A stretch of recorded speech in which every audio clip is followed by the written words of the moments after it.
ਵਾਹਿਗੁਰੂ ਜੀ ਕਾ ਖਾਲਸਾ ਵਾਹਿਗੁਰੂ ਜੀ ਕੀ ਫਤਿਹ ਜੀ। ਸਭ ਦਾ ਕਹਿਣ ਦੇ ਵਿੱਚ ਸਵਾਗਤ ਹੈ ਜੀ। ਅੱਜ ਦੀ ਜਾਪ ਦੀ ਸੇਵਾ ਪ੍ਰਭਦੀਪ ਕੌਰ ਜੀ 12156 ਨਿਭਾਣਗੇ। ਵਾਹਿਗੁਰੂ ਜੀ ਕਾ ਖਾਲਸਾ ਵਾਹਿਗੁਰੂ ਜੀ ਕੀ ਫਤਿਹ। ਇੱਕ ਓੰਕਾਰ ਸਤਨਾਮ ਕਰਤਾ ਪੁਰਖ ਨਿਰਭਉ ਨਿਰਵੈਰ ਅਕਾਲ ਮੂਰਤ ਅਜੂਨੀ ਸੈਭੰ ਇੱਕ ਓੰਕਾਰ ਗੁਰ ਪ੍ਰਸਾਦ ਇੱਕ ਓੰਕਾਰ ਸਤਨਾਮ ਕਰਤਾ ਪੁਰਖ ਨਿਰਭਉ ਨਿਰਵੈਰ ਅਕਾਲ ਮੂਰਤ ਅਜੂਨੀ ਸੈਭੰ ਗੁਰ ਪ੍ਰਸਾਦ ਇੱਕ ਓੰਕਾਰ ਸਤਨਾਮ ਕਰਤਾ ਪੁਰਖ ਨਿਰਭਉ ਨਿਰਵੈਰ ਅਕਾਲ ਮੂਰਤ ਅਜੂਨੀ ਸੈਭੰ ਗੁਰ ਪ੍ਰਸਾਦ ਇੱਕ ਓੰਕਾਰ ਸਤਨਾਮ ਕਰਤਾ ਪੁਰਖ ਨਿਰਭਉ ਨਿਰਵੈਰ ਅਕਾਲ ਮੂਰਤ ਅਜੂਨੀ ਸੈਭੰ ਇੱਕ ਓੰਕਾਰ ਸਤਨਾਮ ਕਰਤਾ ਪੁਰਖ ਨਿਰਭਉ ਨਿਰਵੈਰ ਅਕਾਲ ਮੂਰਤ ਅਜੂਨੀ ਸੈਭੰ ਗੁਰ ਪ੍ਰਸਾਦ। ਵਾਹਿਗੁਰੂ ਵਾਹਿਗੁਰੂ ਵਾਹਿਗੁਰੂ ਵਾਹਿਗੁਰੂ ਵਾਹਿਗੁਰੂ ਵਾਹਿਗੁਰੂ ਵਾਹਿਗੁਰੂ ਜੀ ਕਾ ਖਾਲਸਾ ਵਾਹਿਗੁਰੂ ਜੀ ਕੀ ਫਤਿਹ। ਵਾਹਿਗੁਰੂ ਜੀ ਕਾ ਖਾਲਸਾ ਵਾਹਿਗੁਰੂ ਜੀ ਕੀ ਫਤਿਹ। ਬੇਟੀ ਪ੍ਰਭਦੀਪ ਕੌਰ ਜੀ ਦਾ ਬਹੁਤ ਬਹੁਤ ਧੰਨਵਾਦ ਜੀ, ਜਿਨ੍ਹਾਂ ਨੇ ਸਾਨੂੰ ਉਸ ਗੁਰਮੰਤਰ ਦੇ ਨਾਲ ਮੂਲ ਮੰਤਰ ਦੇ ਨਾਲ ਜੋੜਨਾ ਕੀਤਾ। ਸੋ ਬੱਚਿਆਂ ਨੂੰ ਬੇਨਤੀ ਹੈ ਕਿ ਜਲਦੀ ਅਟੈਂਡੈਂਸ ਲਗਾ ਕੇ ਆਪਣੀ ਚੈਟ ਜਿਹੜੀ ਉਹ ਬੰਦ ਕਰੋ ਜੀ। ਫਤਿਹ ਸਾਰਿਆਂ ਦੀ ਸਾਂਝੀ ਹੋ ਗਈ ਜੀ। ਇੱਕ ਵਾਰੀ ਫੇਰ ਫਤਿਹ ਬੁਲਾ ਦਿੰਨੇ ਆ। ਵਾਹਿਗੁਰੂ ਜੀ ਕਾ ਖਾਲਸਾ ਵਾਹਿਗੁਰੂ ਜੀ ਕੀ ਫਤਿਹ। ਸੋ ਅੱਜ ਦੀ ਕੀਰਤਨ ਦੀ ਸੇਵਾ ਹੈ ਪਲਕਪ੍ਰੀਤ ਕੌਰ ਜੀ, ਜ਼ੋਨ ਅੰਮ੍ਰਿਤਸਰ ਸਾਹਿਬ ਤੋਂ 13712 EPP ਨੰਬਰ। ਕੀਰਤਨ ਦੀ ਸੇਵਾ ਲੈ ਰਹੇ ਨੇ ਪਲਕਪ੍ਰੀਤ ਕੌਰ ਜੀ। ਵਾਹਿਗੁਰੂ ਜੀ ਕਾ ਖਾਲਸਾ ਵਾਹਿਗੁਰੂ ਜੀ ਕੀ ਫਤਿਹ। ਖਾਲਸਾ ਵਾਹਿਗੁਰੂ ਜੀ ਕੀ ਫਤਿਹ।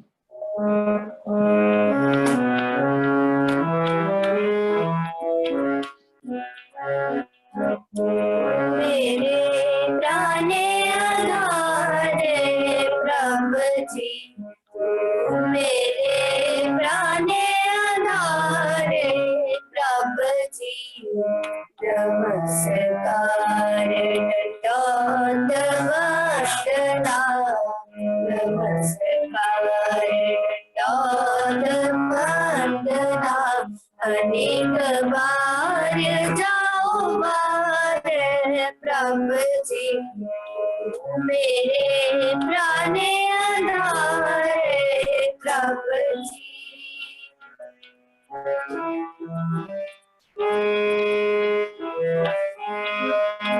उठत बैठत सोवत जागत, उठत बैठत सोवत जागत, ए मन तुझे चितारे प्रभ जी,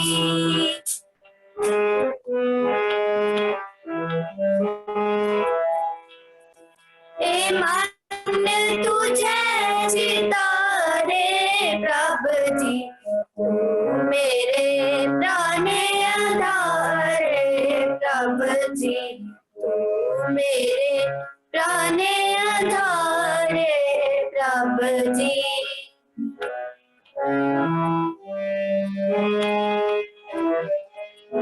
सुख दुख इस मन की बिरथा, दुख इस मन की बिरथा, तुझ ही आगे सारे प्रभु जी।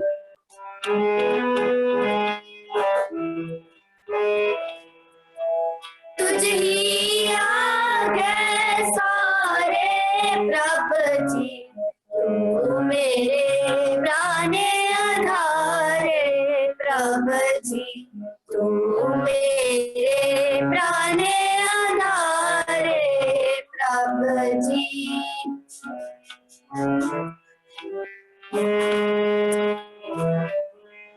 तू मेरी ओट बाल गोद तन तुम ही, तू मेरी ओट बाल गोद तन तुम ही मेरे परिवार प्रभु जी, तुम ही मेरे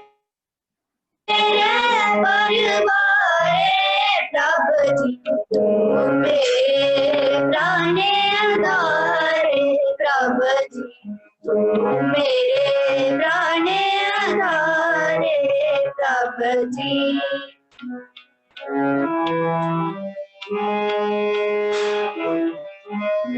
जो तुम करो सोई फल हमारे, जो तुम करो सोई फल हमारे, पेख नानक सुख चरना रे प्रभु जी।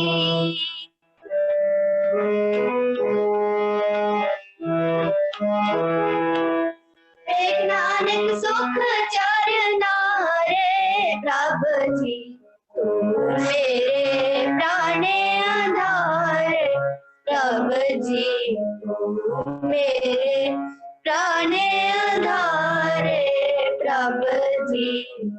नमस्कार दंडोत वंदना, नमस्कार दंडोत वंदना, कणिक बार जाओ बार प्रभु, मेरे प्राणे आधार प्रभु जी, मेरे प्राणे आधार प्रभु जी, तू मेरे प्राणे, तू मेरे प्राणे, तू मेरे प्राणे आधार प्रभु जी।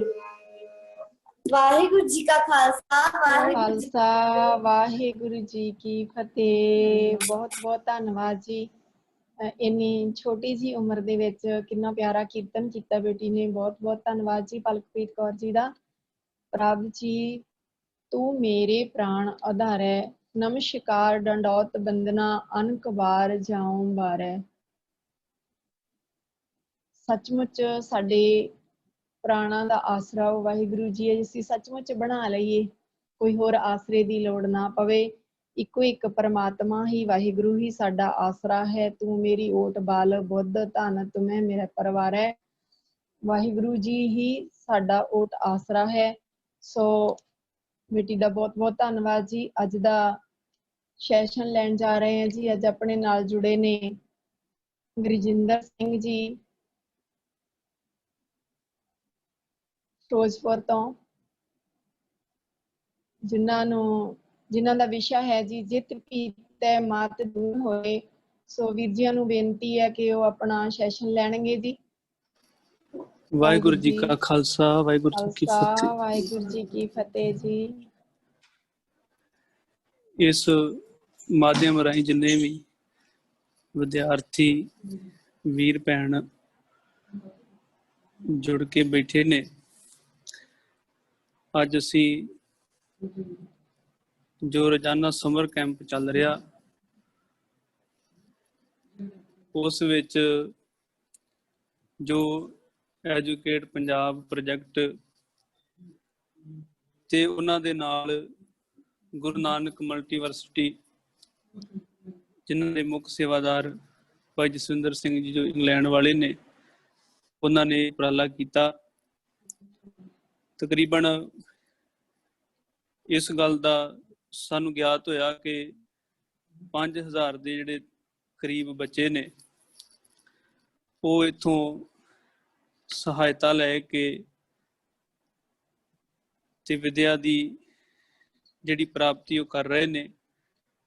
ਤੇ ਉੱਥੇ ਨਾਲ ਇਸ ਸਮੇਂ ਜਿੱਥੇ ਕਰੋਨਾ ਦਾ ਸਮਾਂ, ਤਾਂ ਬੱਚਿਆਂ ਨੂੰ ਇਸ ਮਾਧਿਅਮ ਰਾਹੀਂ ਜੋੜ ਕੇ ਇਹ ਉਪਰਾਲਾ ਕੀਤਾ ਜਾ ਰਿਹਾ ਕਿ ਅਸੀਂ ਗੁਰਮਤਿ ਦੇ ਉਪਦੇਸ਼ ਤੋਂ ਜਾਣੂ ਹੋ ਸਕੀਏ। ਅੱਜ ਦਾ ਜਿਹੜਾ ਅਸੀਂ ਵਿਸ਼ਾ ਲਿਆ ਉਹ ਸਤਿਗੁਰੂ ਗੁਰੂ ਅਮਰਦਾਸ ਮਹਾਰਾਜ ਜੀ ਦਾ ਬਚਨ, ਜੋ ਬਿਹਾਗੜਾ ਕੀ ਵਾਰ ਅੰਦਰ ਹੈ, ਗੁਰੂ ਗ੍ਰੰਥ ਸਾਹਿਬ ਜੀ ਦੇ ਮੁਬਾਰਕ ਅੰਕ 554 ਪੁਰ। ਉਸ ਵਿੱਚ ਸਤਿਗੁਰੂ ਜੀ ਨੇ ਸਾਡੇ ਨਾਲ ਜੋ ਜ਼ਿਕਰ ਕੀਤਾ ਕਿ ਅਸੀਂ ਜਦੋਂ ਸਮਾਜਿਕ ਪ੍ਰਾਣੀ ਹੁੰਦਿਆਂ ਵੇਖਦੇ ਹਾਂ ਕਿ ਸੰਸਾਰ ਵਿੱਚ ਬਹੁਤ ਸਾਰੇ ਜਿਹੜੇ ਝਗੜੇ ਝਮੇਲੇ ਨੇ, ਉਹਨਾਂ ਨਾਲ ਕਿਵੇਂ ਨਿਪਟਿਆ ਜਾਏ। ਸਭ ਤੋਂ ਪਹਿਲਾਂ ਤੇ ਬੰਦੇ ਦਾ ਗੁਰੂ ਪ੍ਰਤੀ ਜਿਹੜਾ ਭਰੋਸਾ ਵਿਸ਼ਵਾਸ ਹੈ, ਉਹ ਇਸ ਗੱਲ ਵਾਸਤੇ ਪ੍ਰੇਰਿਤ ਕਰਦਾ ਕਿ ਗੁਰਸਿੱਖ ਹੁੰਦਿਆਂ ਹੋਇਆਂ ਉਹਦੇ ਜੀਵਨ ਵਿੱਚ ਸੰਗਤ ਦਾ ਬਹੁਤ ਵੱਡਾ ਅਹਿਮ ਰੋਲ ਹੈ। ਇਹ ਵੀ ਇੱਕ ਰੂਪ ਹੈ ਕਿ ਅਸੀਂ ਸੰਗਤੀ ਰੂਪ ਵਿੱਚ ਜੁੜ ਬੈਠੇ ਆ। ਤੇ ਸਤਿਗੁਰ ਦੀ ਬਾਣੀ ਆਖਦੀ ਕਿ ਇਦਾਂ ਸੰਗਤ ਵਿੱਚ ਹੋਈਏ ਜਿੱਦਾਂ ਮਧਪ ਮਖੀਰਾ, ਸ਼ਹਿਦ ਦੀਆਂ ਜਿਹੜੀਆਂ ਮੱਖੀਆਂ ਨੇ ਉਹ ਸ਼ਹਿਦ ਲੈਣ ਵਾਸਤੇ ਆਉਂਦੀਆਂ ਨੇ। ਗੁਰੂ ਜੀ ਨੇ ਸਾਡੇ ਸਾਹਮਣੇ ਜੋ ਪੱਖ ਰੱਖਿਆ ਉਹ ਬਹੁਤ ਪਿਆਰਾ ਹੈ ਕਿ ਸਾਡਾ ਜਿਹੜਾ ਭੂਗੋਲਿਕ ਖੇਤਰ ਪੰਜਾਬ ਹੈ, ਜਿੱਥੇ ਬਾਬੇ ਨਾਨਕ ਨੇ ਸਾਨੂੰ ਸੋਹਣਾ ਜੀਵਨ ਜਾਚ ਸਿਖਾਉਣ ਵਾਸਤੇ ਭਾਈ ਮਰਦਾਨਾ ਜੀ ਨੂੰ ਨਾਲ ਲੈ ਕੇ ਇੱਕ ਅਕਾਲ ਪੁਰਖ ਵਾਹਿਗੁਰੂ ਦੀ ਉਸਤਤ ਸਿਫਤ ਸਲਾਹ ਨਾਲ ਜੋੜਦਿਆਂ ਇਹ ਸਮਝਾਇਆ ਕਿ ਸਾਡਾ ਜਿਹੜਾ ਜੀਵਨ ਹੈ ਉਹ ਕਿੰਨਾ ਕੀਮਤੀ ਹੈ। ਅਸੀਂ ਉਹਦੀ ਕੀਮਤ ਨੂੰ ਜਾਣੀਏ, ਸਮਝੀਏ। ਤੇ ਜਿੱਥੇ ਇਹ ਸਾਰੇ ਉਪਰਾਲੇ ਜਿਹੜੇ ਗੁਰਸਿੱਖ ਵੀਰਾਂ ਭੈਣਾਂ ਵੱਲੋਂ ਹੋ ਰਹੇ ਨੇ ਬਹੁਤ ਸ਼ਲਾਘਾਯੋਗ ਨੇ, ਤੇ ਆਪ ਵੀ ਇਹਦੇ ਵਿੱਚ ਇਕੱਤਰ ਹੋ ਕੇ ਜੋ ਯੋਗਦਾਨ ਪਾ ਰਹੇ ਹੋ ਉਹ ਵੀ ਬਹੁਤ ਸਲਾਹਣਯੋਗ ਕਦਮ ਹੈ। ਅਸੀਂ ਆਪਣੇ ਵਿਸ਼ੇ ਦੀ ਆਰੰਭਤਾ ਕਰਾਂਗੇ ਤੇ ਫਿਰ ਸਾਰਿਆਂ ਨੇ ਬੜੇ ਪ੍ਰੇਮ ਨਾਲ ਫਤਿਹ ਦੀ ਸਾਂਝ ਪਾਉਣੀ ਹੈ ਜੀ। ਵਾਹਿਗੁਰੂ ਜੀ ਕਾ ਖਾਲਸਾ, ਵਾਹਿਗੁਰੂ ਜੀ ਕੀ ਫਤਿਹ। ਸਤਿਗੁਰ ਨੇ ਕਿਰਪਾ ਕੀਤੀ, ਕਹਿਣ ਲੱਗੇ ਕਿ ਜਿਹੜਾ ਮਨੁੱਖ ਹੈ, ਮਾਨਸ ਹੈ, ਉਹ ਮਨੋ ਕੇ ਭਰਿਆ ਹੋਇਆ ਹੈ। ਤੇ ਕਹਿਣ ਲੱਗੇ ਉਹ ਭਰਿਆ ਕਾਹਦੇ ਨਾਲ ਹੈ? ਮਨੁੱਖ ਜਿਹੜਾ ਹੈ ਉਹ ਸ਼ਰਾਬ ਨਾਲ ਭਰਿਆ ਹੋਇਆ ਭਾਂਡਾ ਲੈ ਕੇ ਆਇਆ ਤੇ ਕਿਸੇ ਹੋਰ ਵਾਸਤੇ ਕਹਿੰਦੇ ਉਹ ਪਹਿਲਾ ਭਰ ਲੈਂਦਾ ਹੈ। ਹੁਣ ਇਹਦਾ ਕੀ ਭਾਵ ਹੈ? ਜਿੱਥੋਂ ਮਹਾਰਾਜ ਨੇ ਆਰੰਭ ਕੀਤਾ, ਮਾਨਸ ਭਰਿਆ ਆਣਿਆ, ਮਾਨਸ ਭਰਿਆ ਆਏ। ਕਿਉਂਕਿ ਜਿੱਥੇ ਇਹ ਔਗਣ ਮੌਜੂਦ ਹੈ, ਜਿੱਥੇ ਲੱਥ ਨਸ਼ੇ ਦੀ ਲੱਗੀ ਹੋਈ ਹੈ, ਉਹਨਾਂ ਪਰਿਵਾਰਾਂ ਵਿੱਚ ਬਹੁਤ ਔਖਾ ਕਿ ਉਹ ਸਮਾਜਿਕ ਜੀਵਨ ਜਿਉਂਦਿਆਂ ਜਦੋਂ ਇਸ ਸਥਿਤੀ ਦਾ ਸਾਹਮਣਾ ਕਰਦੇ ਨੇ ਤੇ ਉਹਨਾਂ ਦੀ ਜਿਹੜੀ ਮਤਲਬ ਅਸੀਂ ਜਾਣ ਲਈਏ ਕਿ ਇਹ ਹਾਲਤ ਬਣੀ ਹੋਈ ਹੈ ਕਿ ਉਹ ਇਹਨੂੰ ਜਿਵੇਂ ਆਮ ਬੰਦਾ ਜੀਵਨ ਬਸਰ ਕਰਦਾ, ਕਿ ਕਿਉਂਕਿ ਹੁਣ ਸਾਰਿਆਂ ਨੂੰ ਬਹੁਤ ਵੱਡੀਆਂ ਮੁਸ਼ਕਲਾਂ ਨੇ, ਜੀਵਨ ਜਿਉਣ ਵਾਸਤੇ ਮਿਹਨਤਕਸ਼ ਹੋਣਾ ਪੈਂਦਾ। ਪਰ ਜੇ ਇੱਕ ਬੰਦਾ ਮਿਹਨਤ ਕਰਦਿਆਂ ਕੰਮ ਕਰਦਿਆਂ ਉਹ ਜਿਹੜੀ ਪੂੰਜੀ ਹੈ ਉਹਨੂੰ ਆਪਣੇ ਬੱਚਿਆਂ ਦੀ ਪੜ੍ਹਾਈ ਖਾਤਰ ਜਾਂ ਘਰ ਤੋਰਨ ਖਾਤਰ ਵਰਤਣ ਲਈ ਜੋ ਨੇ ਮਿਹਨਤ ਕੀਤੀ, ਤੇ ਜੇ ਉਹ ਇਸ ਪਾਸੇ ਤੁਰ ਪਿਆ ਤਾਂ ਉਹ ਸਾਰਾ ਕੁਝ ਅਜਾਈਂ ਗਵਾ ਦਿੰਦਾ ਹੈ। ਵੀ ਸਭ ਤੋਂ ਵੱਡਾ ਉਜਾੜਾ ਸਤਿਗੁਰ ਨੇ ਇਸ ਜੜ ਨੂੰ ਫੜਿਆ। ਵੈਸੇ ਤੇ ਹੋਣਾ ਨਹੀਂ ਸੀ ਚਾਹੀਦਾ ਗੁਰਸਿੱਖਾਂ ਅੰਦਰ, ਜਿਹੜੇ ਪੰਜਾਬ ਨਾਲ ਸੰਬੰਧਿਤ ਸਿੱਖ ਘਰਾਣਿਆਂ ਨਾਲ ਸੰਬੰਧਿਤ ਨੇ, ਕਿ ਬਾਬੇ ਨਾਨਕ ਨੇ ਇਹ ਬਖਸ਼ਿਸ਼ ਕਰਕੇ ਸੋਹਣਾ ਜੀਵਨ ਦਿੱਤਾ ਤੇ ਉਹਨਾਂ ਦੇ ਵਿਆਹਾਂ 'ਚ, ਉਹਨਾਂ ਦੇ ਹੋਰ ਜਿਹੜੇ ਖੁਸ਼ੀ ਦੇ ਮੌਕੇ ਨੇ, ਜਾਂ ਉਦਾਸ ਮਨ ਵਾਲੇ ਪਾਸੇ ਵੀ ਲੋਕ ਨਸ਼ੇ ਦਾ, ਸ਼ਰਾਬ ਦਾ ਜਿਹੜਾ ਉਹ ਸੇਵਨ ਕਰਦੇ ਆ। ਹੁਣ ਧੰਨ ਗੁਰੂ ਅਮਰਦਾਸ ਮਹਾਰਾਜ ਨੇ ਆਖਿਆ ਕਿ ਵੇਖੋ, ਇਹ ਇੱਕ ਤਰ੍ਹਾਂ ਦੀ ਸੰਗਤ ਹੈ, ਮਾੜੀ ਸੰਗਤ ਵਿੱਚ ਪਿਆ ਹੋਇਆ ਬੰਦਾ ਪਿਆਲਾ ਭਰਦਾ, ਜਿਤ ਪੀਤੈ ਮਤ ਦੂਰ ਹੋਏ।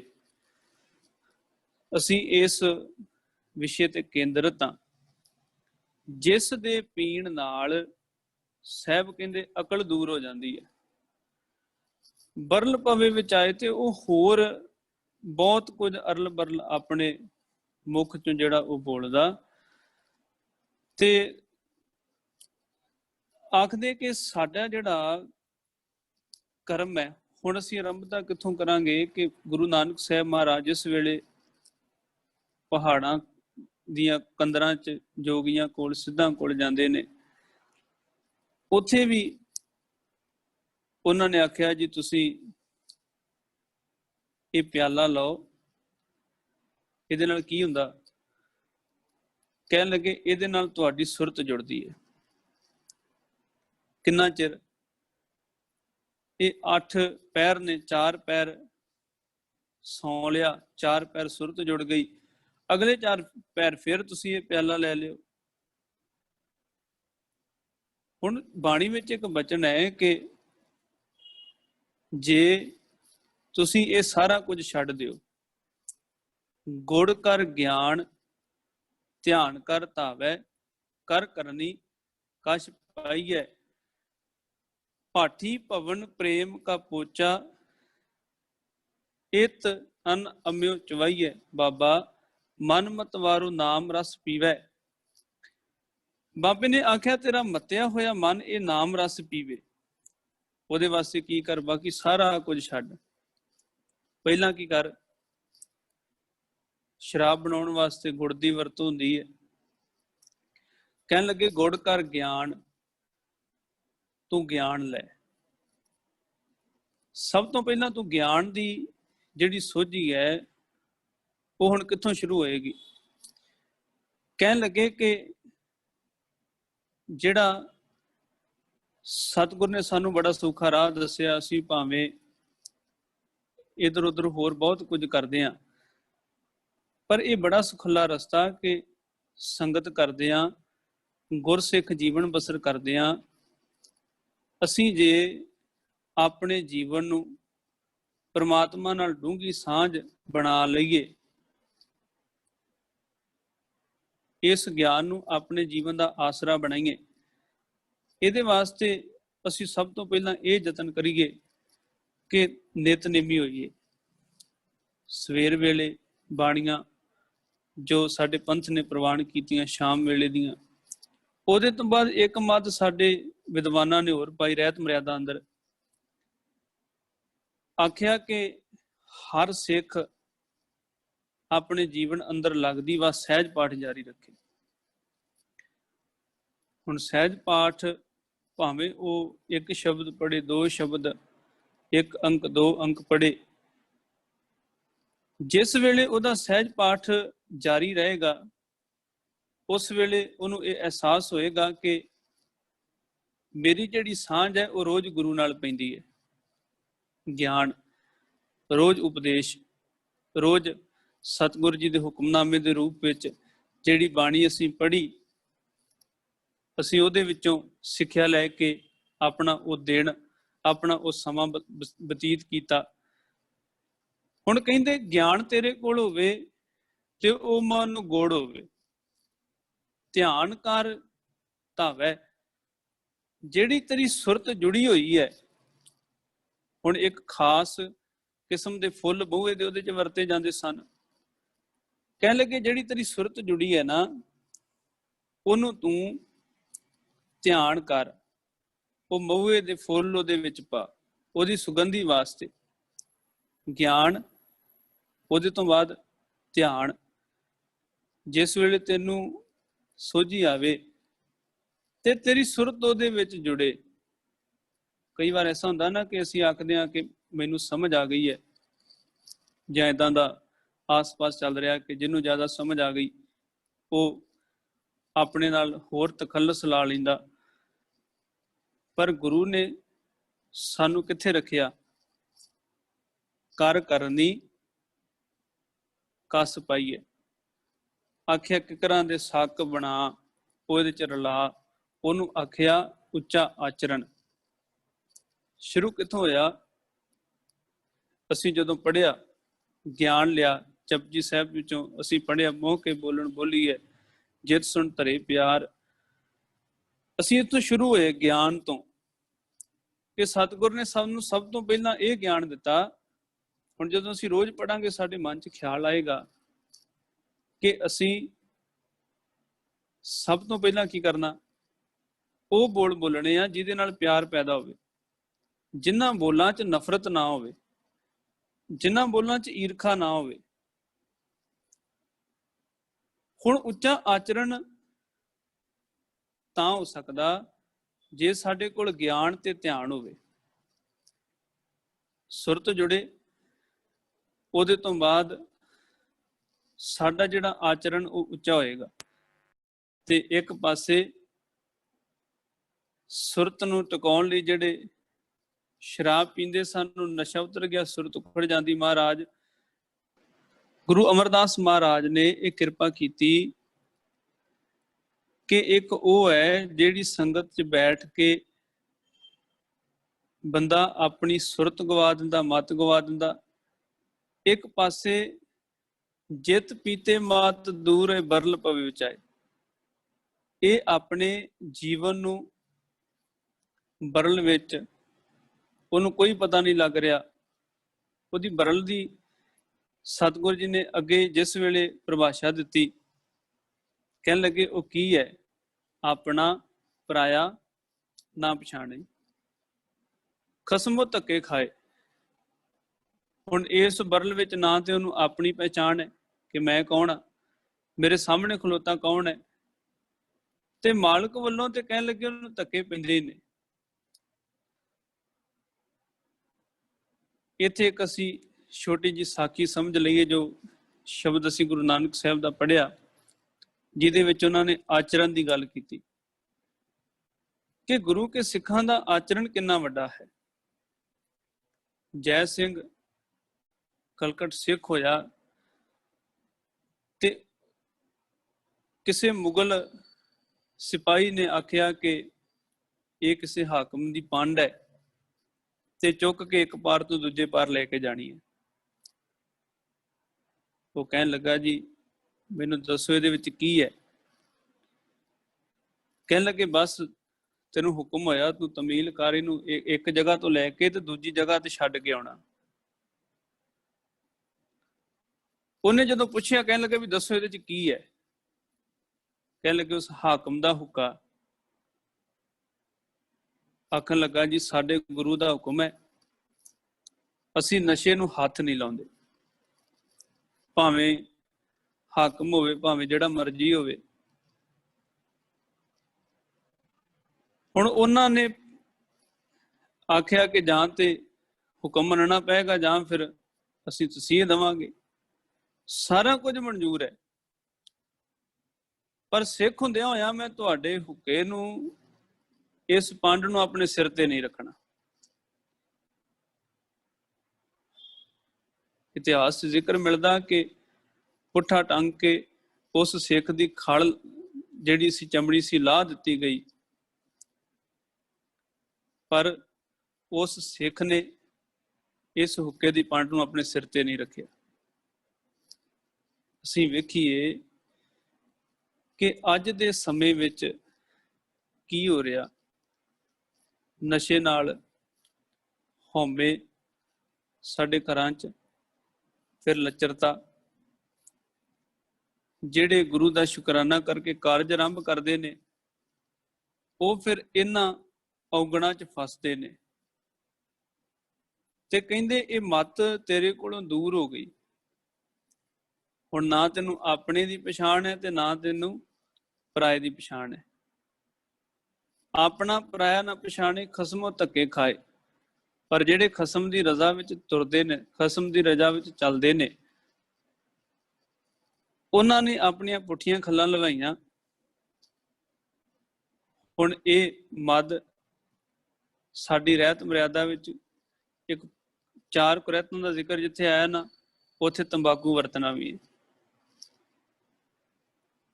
ਹੁਣ ਜੇ ਕੋਈ ਪੁੱਛੇ ਕਿ ਸਿਰਫ ਇੱਕ ਨਸ਼ੇ ਦੀ ਗੱਲ ਹੋਈ, ਸਾਡੇ ਵਿਚਾਰਵਾਨਾਂ ਨੇ, ਸਿਆਣੇ ਪੁਰਖਾਂ ਨੇ ਇਹ ਲਿਖਿਆ ਕਿ ਵੇਖੋ ਜਿਹੜੀ ਚੀਜ਼ ਤੁਹਾਨੂੰ ਸਸਤੇ 'ਚ ਮਿਲ ਜਾਣੀ ਹੈ, ਮੁਫਤ 'ਚ ਮਿਲ ਜਾਣੀ ਹੈ, ਜਿੱਥੋਂ ਮਰਜ਼ੀ ਕੋਈ ਦੇ ਦਵੇ, ਉਹਦੀ ਵਰਤੋਂ ਵੀ ਨਹੀਂ ਕਰਨੀ।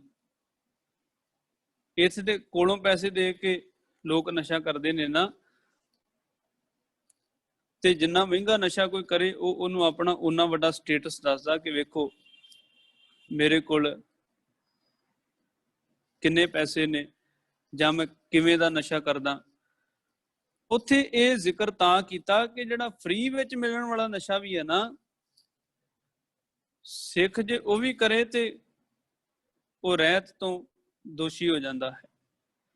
ਤੇ ਜੇ ਉਹ ਮੁੱਲ ਆਪਣੇ ਕੋਲੋਂ ਪੈਸੇ ਦੇ ਕੇ ਨਸ਼ਾ ਕਰੇ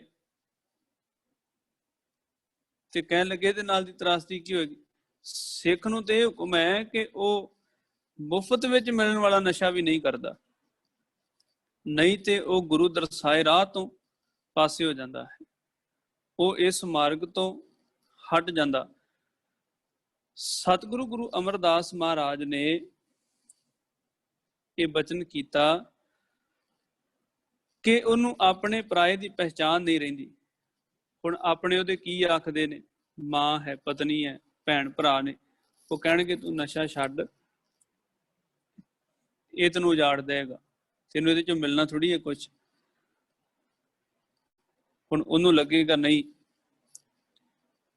ਜੋ ਮੈਂ ਕਰ ਰਿਹਾ ਉਹ ਠੀਕ ਹੈ, ਮੈਂ ਇਹਨਾਂ ਦੀ ਗੱਲ ਨਹੀਂ ਮੰਨਣੀ।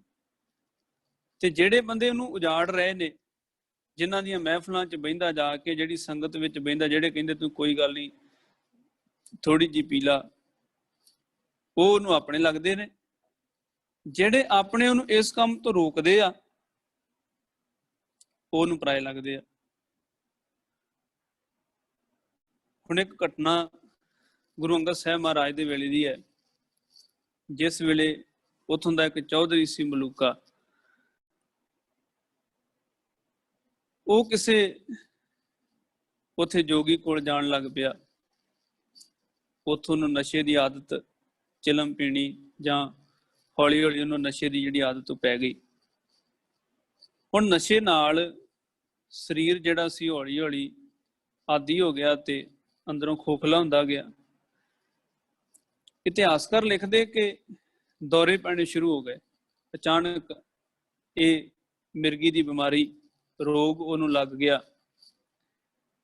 ਉਹਨੇ ਰੋਜ਼ ਉਹ ਨਸ਼ਾ ਕਰਨਾ ਤੇ ਰੋਗ ਨਾਲ ਗ੍ਰਸਤ ਹੋ ਗਿਆ।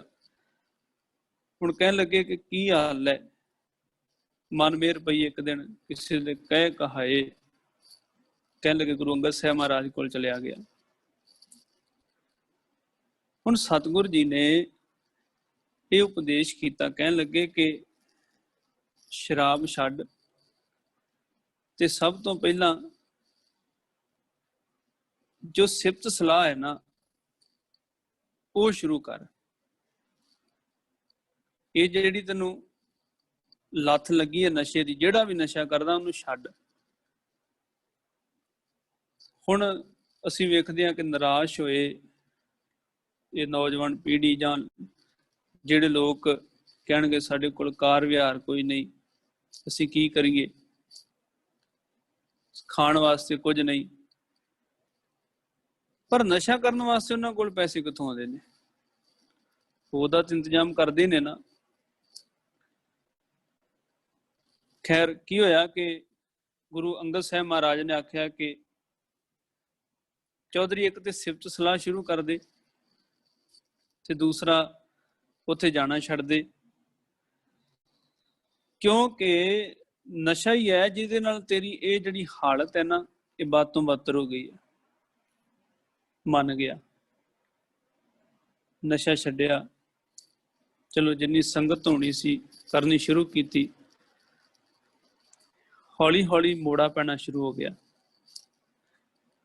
ਕਿਉਂਕਿ ਸਾਰੀ ਜਿੰਨੀ ਵੀ ਰੋਗ ਦੀ ਜੜ ਸੀ ਉਹ ਉੱਥੇ ਜਾਣ ਕਰਕੇ ਜਾਂ ਨਸ਼ੇ ਕਰਨ ਕਰਕੇ ਸਤਿਗੁਰ ਨੇ ਉਸ ਰਾਹ ਤੋਂ ਹਟਾ ਕੇ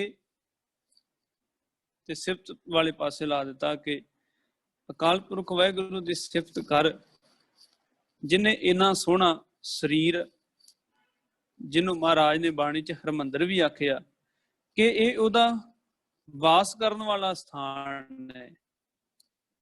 ਤੂੰ ਇਹਦੇ ਵਿੱਚ ਨਸ਼ੇ ਪਾ ਰਿਹਾ, ਹੋਰ ਕਿੰਨਾ ਕੁਝ ਕਰ ਰਿਹਾ। ਸਤਿਗੁਰ ਨੇ ਜ਼ਿਕਰ ਕੀਤਾ, ਪਾਨ ਸੁਪਾਰੀ ਖਾਤੀਆਂ, ਮੁੱਖ ਬੀੜੀਆਂ ਲਾਈਆਂ, ਹਰ ਕਦੇ ਨਾ ਚੇਤਿਓ ਜੰਮ ਪਕੜ ਚਲਾਈਆਂ। ਜਿਨ੍ਹਾਂ ਨੇ ਕਦੇ ਪਿਆਰੇ ਰੱਬ ਨੂੰ ਚੇਤੇ ਨਹੀਂ ਕੀਤਾ, ਹਰੇਕ ਤਰ੍ਹਾਂ ਦਾ ਨਸ਼ਾ ਕੀਤਾ। ਕਹਿਣ ਲੱਗੇ ਬੀੜੀਆਂ ਪੀਣ ਵਾਲੇ, ਪਰ ਵੇਖੋ ਸਾਡੇ ਕਿੰਨੇ ਲੋਕ ਕਿਰਾਏ ਪਏ ਹੋਏ ਨੇ ਜਿਹੜੇ ਸਾਹਮਣੇ ਬੈਠ ਕੇ ਚਿਲਮਾਂ ਪੀਂਦੇ ਨੇ ਨਾ, ਉਹਨਾਂ ਨੂੰ ਕਹਿਣਗੇ ਜੀ ਇਹ ਤੇ ਫਕੀਰ ਨੇ, ਇਹ ਪੀਰ ਨੇ, ਇਹ ਅਸੀਂ ਇਹਨਾਂ ਦੇ ਮੁਰੀਦ ਹਾਂ, ਅਸੀਂ ਇਹਨਾਂ ਦੇ ਚੇਲੇ ਹਾਂ। ਕੀ ਦੇਣ ਹੈ ਇਹਨਾਂ ਦੀ? ਵੱਡੇ ਵੱਡੇ ਇਹਨਾਂ ਨੇ ਆਪਣੇ ਨਾਂ ਸ਼ਾਹ ਲਾ ਕੇ, ਨਾਂ ਰੱਖ ਕੇ ਡੇਰੇ ਬਣਾਏ। ਤੇ ਸਾਰਿਆਂ ਦਾ ਕਾਰਨ ਇੱਕੋ ਹੀ ਹੈ ਕਿ ਅਸੀਂ ਗਿਆਨ ਤੋਂ ਸਖਣੇ ਆ। ਸਾਨੂੰ ਜਿਹੜਾ ਕੋਈ ਆਪਣੇ ਪਿੱਛੇ ਲਾ ਲੈਂਦਾ, ਅਸੀਂ ਉਹਦੇ ਪਿੱਛੇ ਤੁਰ ਪੈਂਦੇ ਆ ਕਿ ਸਾਨੂੰ ਪਤਾ ਨਹੀਂ ਉੱਥੋਂ ਕੀ ਮਿਲ ਜਾਣਾ। ਹੁਣ ਸਤਿਗੁਰ ਨੇ ਇਹ ਕਿਰਪਾ ਕੀਤੀ, ਕਹਿਣ ਲੱਗੇ ਵੇਖੋ, ਜਦੋਂ ਤੁਸੀਂ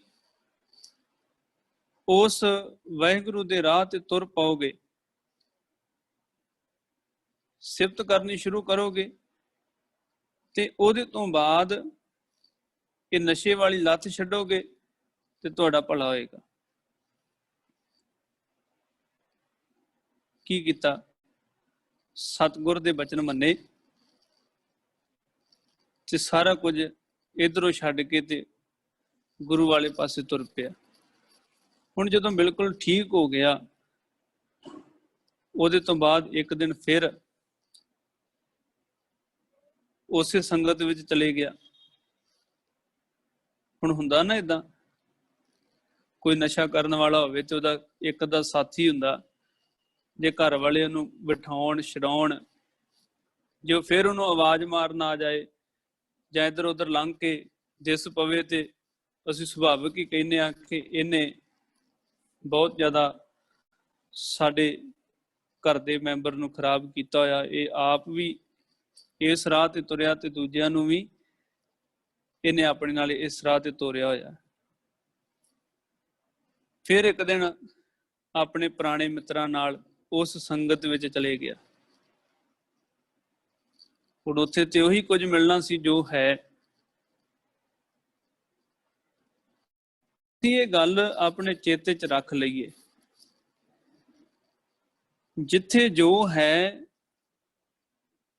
ਉੱਥੇ ਉਸੇ ਗੱਲ ਦੀ ਪੂਰਤੀ ਹੁੰਦੀ ਹੈ। ਜੇ ਅਸੀਂ ਇਹ ਧਾਰ ਕੇ ਚੱਲੇ ਆ ਕਿ ਅਸੀਂ ਆਪਣੇ ਜੀਵਨ ਨੂੰ ਉਚੇਰਾ ਬਣਾਉਣਾ, ਗੁਰੂ ਗ੍ਰੰਥ ਸਾਹਿਬ ਮਹਾਰਾਜ ਜੀ ਦੀ ਬਾਣੀ ਨੂੰ ਸਹਿਜ ਪਾਠ ਦੇ ਰੂਪ ਵਿੱਚ ਰੋਜ਼ ਅਸੀਂ ਪੜ੍ਹਨਾ ਸ਼ੁਰੂ ਕੀਤਾ, ਵਿਚਾਰਨਾ ਸ਼ੁਰੂ ਕੀਤਾ, ਤੇ ਸਾਨੂੰ ਉਹ ਦਾਤ ਮਿਲੂਗੀ। ਕਿਉਂਕਿ ਸਤਿਗੁਰ ਨੇ ਇਸ ਗੱਲ ਤੇ ਮੋਹਰ ਲਾਈ ਹੈ ਕਿ ਜੇ ਮਾਲਕ ਦੇ ਘਰ ਵਿੱਚ ਵਸਤੂ ਹੈ ਤੇ ਤਾਂ ਉਹਦਾ ਨਫਰ ਉਹਦੇ ਨੌਕਰ ਜਿਹੜੇ ਨੇ ਰੱਜ ਕੇ ਖਾਂਦੇ ਨੇ, ਤੇ ਜੇ ਮਾਲਕ ਦੇ ਘਰ ਵਿੱਚ ਵਸਤੂ ਨਾ ਹੋਵੇ ਤੇ ਉਹਦਾ ਜਿਹੜਾ ਨਫਰ ਹੈ, ਉਹਦੇ ਜਿਹੜੇ ਨੌਕਰ ਨੇ ਕਿੱਥੋਂ ਰੱਜ ਕੇ ਖਾਣਗੇ।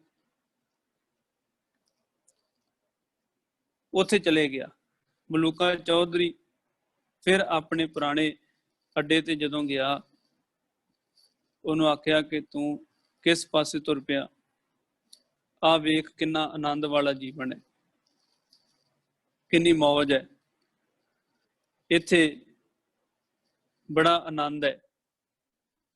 ਉਹਨੇ ਫਿਰ ਉਹ ਨਸ਼ਾ ਲੈਣਾ ਸ਼ੁਰੂ ਕਰਤਾ। ਹੁਣ ਸਤਿਗੁਰ ਨੇ ਤੇ ਆਖਿਆ ਸੀ, ਜਿਸ ਵੇਲੇ ਤੂੰ ਇਸ ਰਾਹ ਤੇ ਤੁਰੇਗਾ ਨਾ, ਤੇ ਇਹ ਰਾਹ ਜਿਹੜਾ ਇਹ ਮੌਤ ਵਾਲੇ ਪਾਸੇ ਲੈ ਕੇ ਜਾਂਦਾ, ਹੋਰ ਇਹਦੇ ਚੋਂ ਹਾਸਲ ਕੁਝ ਨਹੀਂ ਹੋਣਾ। ਚੁਬਾਰੇ ਤੇ ਚੜ ਕੇ ਉਹਨੇ ਜਦੋਂ ਨਸ਼ੇ ਦੀ ਲੋਰ ਵਿੱਚ ਆਪਣਾ ਪਰਾਇਆ ਨਾ ਪਛਾਣੀ, ਖਸਮੋਂ ਧੱਕੇ ਖਾਏ। ਆਪਣੇ ਉਹ ਸਨ ਜਿਹੜੇ ਉਹਨੂੰ ਬਚਾਉਂਦੇ ਸੀ। ਸਤਿਗੁਰ ਨੇ ਚੰਗੇ ਰਾਹ ਤੇ ਤੋਰਿਆ,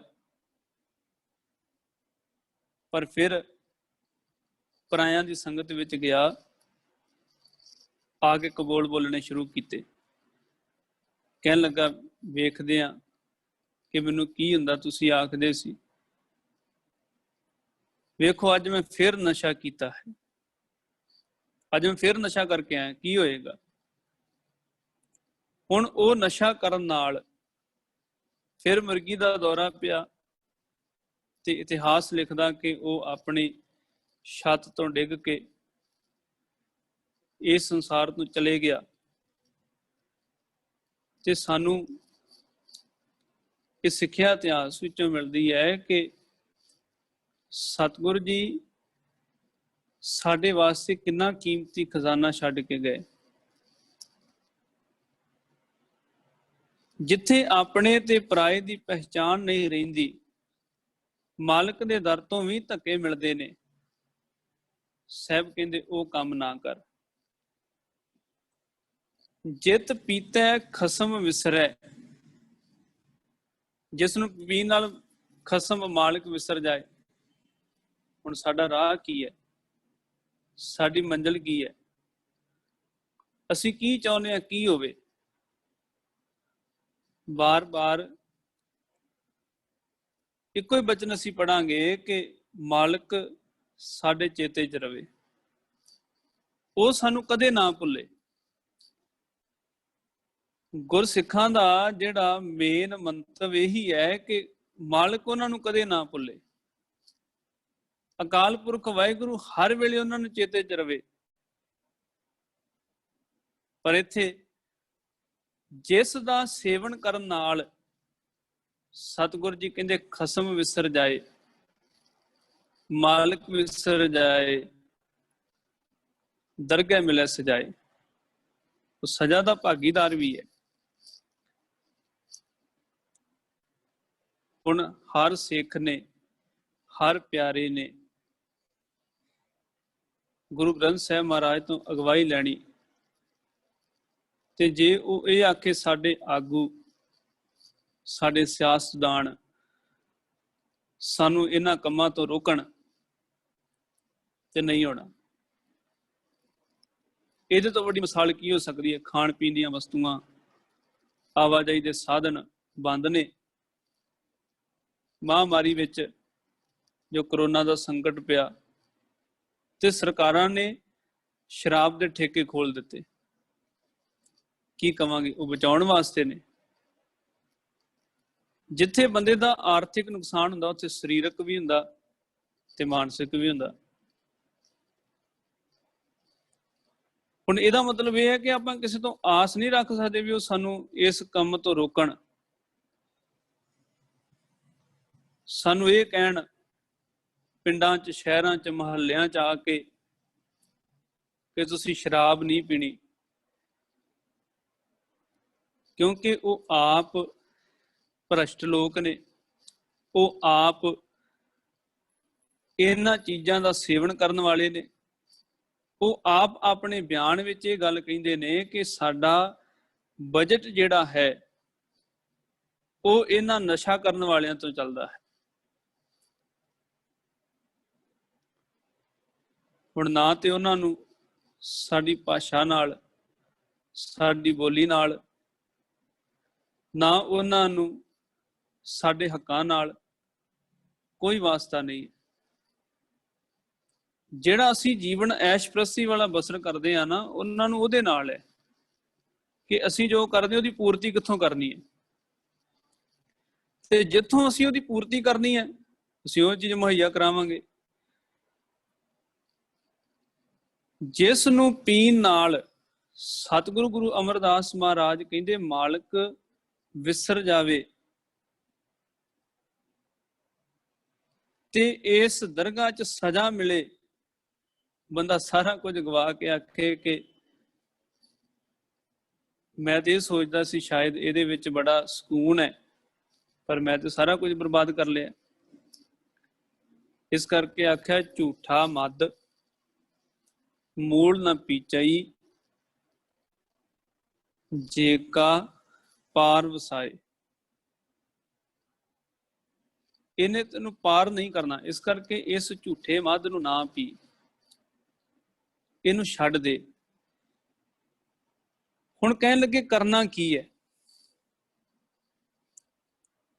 ਹੁਣ ਇਹ ਤੇ ਸਾਰਾ ਕੁਝ ਹੋ ਗਿਆ ਨਾ ਕਿ ਸਤਿਗੁਰੂ ਨੇ ਆਖਿਆ ਕਿ ਇਹਦੇ ਸਾਨੂੰ ਨੁਕਸਾਨ ਕੀ ਨੇ। ਅਸੀਂ ਜੇ ਇਸ ਪਾਸੇ ਵੱਲ ਤੁਰਦੇ ਹਾਂ ਤੇ ਸਾਡਾ ਕੀ ਨੁਕਸਾਨ ਹੈ? ਖਸਮ ਵਿਸਰਦਾ, ਆਪਣੇ ਪਰਾਏ ਦੀ ਪਹਿਚਾਣ ਨਹੀਂ ਰਹਿੰਦੀ, ਬੰਦਾ ਬੋਲ ਕਬੋਲ ਕਰਦਾ ਮਾਂ ਨਾਲ, ਪਿਓ ਨਾਲ, ਭੈਣ ਭਰਾਵਾਂ ਨਾਲ। ਤੇ ਇਹ ਵੀ ਆਖਿਆ ਕਿ ਵੇਖੋ ਬੰਦੇ ਦੀ ਮੱਤ ਇੱਥੋਂ ਤੱਕ ਮਾਰੀ ਜਾਂਦੀ ਹੈ ਕਿ ਉਹ ਕਬੋਲ ਕਰਦਿਆਂ, ਆਪਣੀ ਪੂੰਜੀ ਨੂੰ ਲਟਾਉਂਦਿਆਂ ਫਿਰ ਵੀ ਆਪਣੇ ਆਪ ਨੂੰ ਸਹੀ ਸਾਬਤ ਕਰੇਗਾ। ਉਹ ਆਖੂਗਾ ਵੀ ਮੈਂ ਠੀਕ ਆ। ਜਿਸ ਨੂੰ ਪੀਣ ਨਾਲ ਮਤ ਦੂਰ ਹੋਵੇ, ਬਰਲ ਵਿੱਚ ਆਵੇ, ਆਪਣਾ ਪਰਾਇਆ ਦੀ ਪਛਾਣ ਭੁੱਲ ਜਾਏ, ਉਹਦਾ ਮਾਲਕ ਵਿਸਰ ਜਾਏ, ਕੀ ਕਰਨਾ ਚਾਹੀਦਾ? ਇਸ ਝੂਠੇ ਮਦ ਨੂੰ ਛੱਡ ਕੇ ਕਹਿਣ ਲੱਗੇ ਨਾਨਕ ਨਦਰੀ ਸੱਚ ਮਦ ਪਾਈਐ, ਹੇ ਨਾਨਕ ਆਖ ਪ੍ਰਭੂ ਦੀ ਮਿਹਰ ਦੀ ਨਜ਼ਰ ਨਾਲ ਅਸੀਂ ਉਹਦੇ ਨਾਮ ਰੂਪ ਨਸ਼ੇ ਨੂੰ ਪੀਏ, ਤੇ ਉਹ ਕੇਵਲ ਗੁਰੂ ਕੋਲੋਂ ਮਿਲਦਾ ਹੈ। ਸਾਨੂੰ ਉਹ ਨਸ਼ਾ ਛੱਡ ਕੇ ਨਾਮ ਰੂਪੀ ਇਸ ਰਸ ਵੱਲ ਸਤਿਗੁਰ ਨੇ ਲਾਇਆ।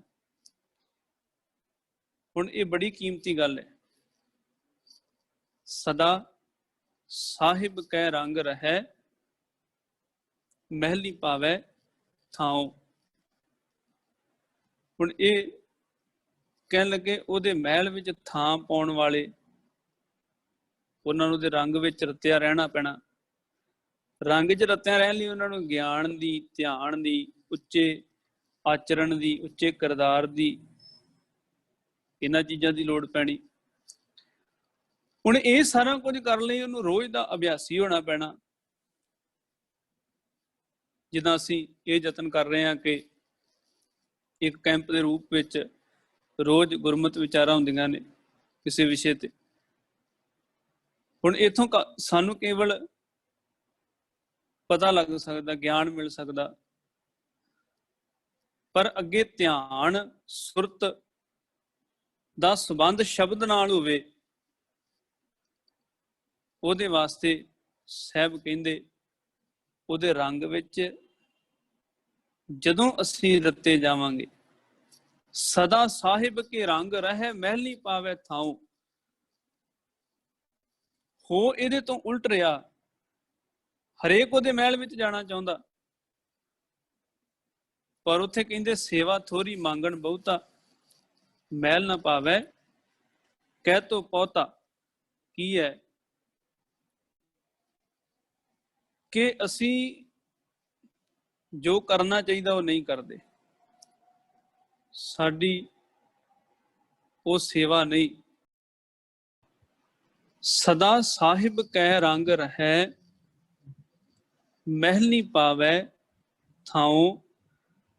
ਅਸੀਂ ਉਹਦੇ ਮਹਿਲ ਵਿੱਚ ਥਾਂ ਪਾਉਣੀ ਹੈ, ਇਹਦੇ ਵਾਸਤੇ ਸਾਨੂੰ ਉਹਦੇ ਰੰਗ ਵਿੱਚ ਆਪਣੇ ਆਪ ਨੂੰ ਹਮੇਸ਼ਾ ਰੱਖਣਾ ਪੈਣਾ। बाकी जिन्ने भी रंग ने बाणी ने आख्या कि ये कसुंबे दे फुੱਲ वर्गे ने ते ਉਹਨੂੰ ਆਖਿਆ ਕੱਚਾ ਰੰਗ ਕੁਸੁੰਭ ਕਾ ਥੋੜੜਿਆਂ ਦਿਨ ਚਾਰ ਜੀਓ। ਉਹ ਥੋੜੇ ਦਿਨ ਦੇ ਰਹਿਣ ਵਾਲੇ ਨੇ। ਜਦੋਂ ਜਾ ਕੇ ਬੰਦੇ ਨੂੰ ਬਹੁਤ ਸਾਰੇ ਐਸੇ ਲੋਕ ਵੀ ਸਾਨੂੰ ਮਿਲਦੇ ਨੇ ਜਿਹੜੇ ਆਖਦੇ ਕਿ ਸੋਝੀ ਨਹੀਂ ਸੀ, ਪਤਾ ਨਹੀਂ ਸੀ, ਅਸੀਂ ਇੰਨਾ ਆਪਣਾ ਜੀਵਨ ਸ਼ਰਾਬ ਵਿੱਚ ਕੱਢ ਦਿੱਤਾ, ਪਤਾ ਲੱਗਾ ਇਹਦੇ ਚੋਂ ਹਾਸਲ ਕੁਝ ਨਹੀਂ ਹੋਇਆ।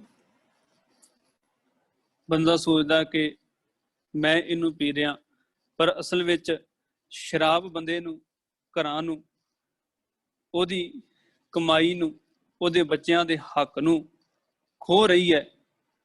ਬਹੁਤ ਐਸੇ ਨੇ ਇਸ ਲੱਤ ਵਿੱਚ ਪੈ ਕੇ ਸੰਸਾਰ ਤੋਂ ਚਲੇ ਗਏ, ਨਾ ਉਹਨਾਂ ਨੇ ਆਪਣੇ ਬਾਰੇ ਸੋਚਿਆ, ਨਾ ਉਹਨਾਂ ਪਰਿਵਾਰ ਬਾਰੇ ਸੋਚਿਆ, ਕਿਉਂਕਿ ਸਾਹਿਬ ਕਹਿੰਦੇ ਇਹ ਲੱਤ ਹੀ ਐਸੀ ਹੈ ਕਿ ਬੰਦੇ ਨੂੰ ਆਪਣੇ ਤੇ ਪਰਾਏ ਦੀ ਪਹਿਚਾਣ ਭੁਲਾ ਦਿੰਦੀ ਹੈ। ਅਸੀਂ ਹਰ ਰੋਜ਼ ਜਿੱਥੇ ਗੁਰੂ ਅੱਗੇ ਅਰਦਾਸ ਕਰਨੀ ਹੈ ਕਿ ਸਤਿਗੁਰ ਜਿੱਥੇ ਨਾਮ ਬਾਣੀ ਦਾ ਅਭਿਆਸ ਬਖਸ਼,